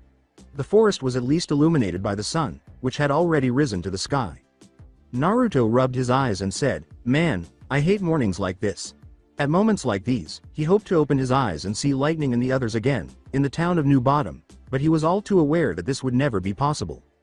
He saw something concerning in the Gladia fight in Progressa when he pulled his hands away from his face. "Oh, for fuck's sake, I close my eyes and this happens?" Naruto got up and started searching for the best place to land. Finding a shorter tree to his right with a long branch pointing toward him didn't take him long. He would land without any problems, but there were many small branches in the way. He turned on the grav.con unit, inhaled deeply, and leapt, effortlessly navigating through the air to his destination. He was able to press himself against the tree trunk and observe the clearing with ease because of his momentum. He was shocked to realize that the three assailants were the strange trio that had sat in front of his team during the first section of these tests. Well, he said, looking thoughtfully at his chin. He was unaware of how disorganized his stubble was. Since he didn't want to risk his luck with the gunblade, he wished he had brought a shaver. Taking in the entire scene, he went on, "Don't think this is a coincidence, though." It appeared that his team had already been severely beaten and had been caught off guard during the ambush. Sakura was on her knees, being held by her hair by the other girl, and Sasuke did not look good. A situation involving hostages. Naruto had not anticipated this to be so pitiful. It was fortunate that he had taken the scroll from Sakura at that moment because without his quick thinking, they would have lost it by now. Fortunately, he had also found the other scroll they required when searching the dead assassin. However, he only knew that because of the different color. He had to come up with a plan. Sasuke had to act quickly as well because he couldn't stop these guys from getting rid of Sakura. To get a better look at the situation, Naruto walked slowly along the tree trunk. The two male members of the attacking team were at least 3 or 4 meters away from Sasuke, who was standing close to the opposite side of the clearing. He was about straight ahead of Sakura and the other girl, who were a few meters to their right and behind them. The girl did not raise her hand to stab Sakura, even though she was holding a needle. Naruto thought for a few seconds before deciding that he needed to help Sakura first, which would require some sort of distraction. His mind came up with a plan. Leaping to a large branch slightly lower than his present one, he drew his gunblade and crouched, holding the weapon steady with both hands, carefully aiming at the girl with the black hair. "Bastards!" Sasuke swore, staring at the two auto ninjas with his stomach in knots. Now that Sakura was out of the fray, he had no chance of defeating them. Pathetic sound waves made melee attacks more effective. He was screwed just by virtue of their haughty explanation of what they could do. It would take a miracle, or at least a brilliant plan, to win. The more normal looking one asked the one with the bandaged head, "Should we finish him off already? This is getting boring." The trio's apparent leader responded smugly, "Seeing that he is too weak to even put up a good fight, I'd say yes." Sakura's eyes were wide with fear as Sasuke turned his head slightly and snarled at them. She was being held by a girl who was grinning triumphantly and raising her hand to stab his teammate with a senbon between her fingers. The leader sighed and remarked, "This was a real letdown. I really expected the last Uchiha to be harder to beat." When Sasuke turned back to look at the two, he noticed something unexpected. Naruto had landed on a big branch at the edge of the glade, drawing his weapon and pointing it at the girl with both hands. Widening his eyes would have alerted his opponents to a problem, so he fought the urge. Naruto rose briefly from his crouched position, turned to face him, and released his weapon with his left hand. Despite the distance between them and the nausea he was experiencing, Sasuke noticed how Naruto nodded and waved briefly before crouching once more. Naruto had a talent for timing things just right. Pointing his hands at him, the ordinary-looking man asked, "Any last words before I end your life?" Experience and their explanations had taught Sasuke that he had tubes of some sort inside his arms that he could use to control sound and air pressure. Knowing full well that Naruto was just waiting for him to initiate contact, Sasuke smiled. "Just a few." He yelled, "Sakura, on my mark," as he turned to Sakura. The leader narrowed his one visible eye and snorted, "What do you think you can accomplish? Kin, take her out." Now, with a smile on her face, Kin lifted her hand to stab Sakura in the neck with the senbon. Sakura reacted quickly to Sasuke's shout, drawing a kunai and slamming her head backwards to knock Kin off balance. She was much too slow for her own good. When her grip failed, she stabbed the kunai into Kin's shin, but it didn't accomplish much either. Whoa! The sound caused the two other foreign genins to freeze, their eyes wide as they tried to figure out what could have made such a loud noise. The girl dropped her senbon and looked at her hand, which was leaking blood from where her index finger used to be, in silent horror. With her first scream of surprise, she released Sakura's hair and took her other hand. When Sakura was at last free, she leapt to her feet and kicked the already injured ninja hard in the side of the head, knocking her unconscious and sending her to the ground with a scream of pain. Alarmed by the abrupt change in roles, the two men had already turned around to observe what was going on. They noticed Naruto smirking as he stood on the tree branch and aimed his weapon at each of them. With an angry gesture toward Naruto, the leader questioned, "Who the hell are you?" The other man had done the same with his hands, prepared to strike at any time. Naruto retorted, "Riddle me this, dumbasses," and returned his weapon to its holster. Sasuke genuinely questioned why he did that. He could easily defeat both auto ninjas, but he refused to use his weapon once more. "Aren't teams supposed to have 3 genins? How many do you see now?" The air tube guy said, "Where have you been, then? Aren't teams supposed to stick together?" Snapping his fingers, Naruto was surrounded by his strange glow and said, "Oh, I've been around, I just like to keep my distance." Just as a gust of wind passed over his initial position, he leapt back and vanished behind the tree. Now that Naruto was the target of their assailants, Sasuke recognized his opportunity. Rushing forward, he backhanded the leader across the face after slugging him in the back of the head. He could have tried frying them both with a fireball if this had happened somewhere else, but he couldn't risk burning the entire forest. Now that he understood exactly why he had been so thoroughly defeated, he would prefer to stay away from hand combat. With a shout of, "You little shit," the leader deflected a blow. In order to gain some distance from him, he swiftly rolled away and ducked under a subsequent kick. "You really need to learn when to quit. Speak for yourself." Sasuke shot back, avoiding a ferocious swing from behind and kicking him in the stomach in retaliation. He questioned why Naruto was taking so long and where he had disappeared to. Until he returned, he would have to keep these guys away from him. Sakura hurled 2 shuriken at the leader, who used his heavy metal gauntlet to block them. The girl's next attack was halted in its tracks when he sidestepped a swing and retaliated with a jab to the shoulder. He hit Sakura once more as she was getting better, this time with a confusing sound wave that stopped her almost immediately. Luckily, Sasuke was just far enough away to kick him in the back several times and avoid the attack's effects, leaving him vulnerable to further assault. Glaring at the 2 Konoha ninjas, the leader stumbled backwards after taking a double blow to the chest. He looked to his right, nodded, and leapt back as he was hit by another round of kicks and punches. Sasuke barely had time to realize what was happening, turned to face the other ninja he had nearly forgotten, grabbed Sakura by the shoulders, and pulled her backwards to avoid being hit by a burst of compressed air that would have sent them both hurtling. He said, "That was close," and released Sakura. "Not as close as the next one." When Sasuke looked to the side, he saw the speaker smiling and pointing his hands at them. This time, there was no chance that they could move aside. The boy channeled more energy into his technique by clenching his hands into fists and pulling them back. He was prepared to blast the two of them away in a matter of seconds, frozen as they were. He reached out to them, ready to use his powers, but 3 blasts of compressed air struck him at once, knocking him sideways and directing his arms at his own teammate. He launched his own friend into a tree 10 meters backwards because it was too late to reverse the technique. "Dosu!"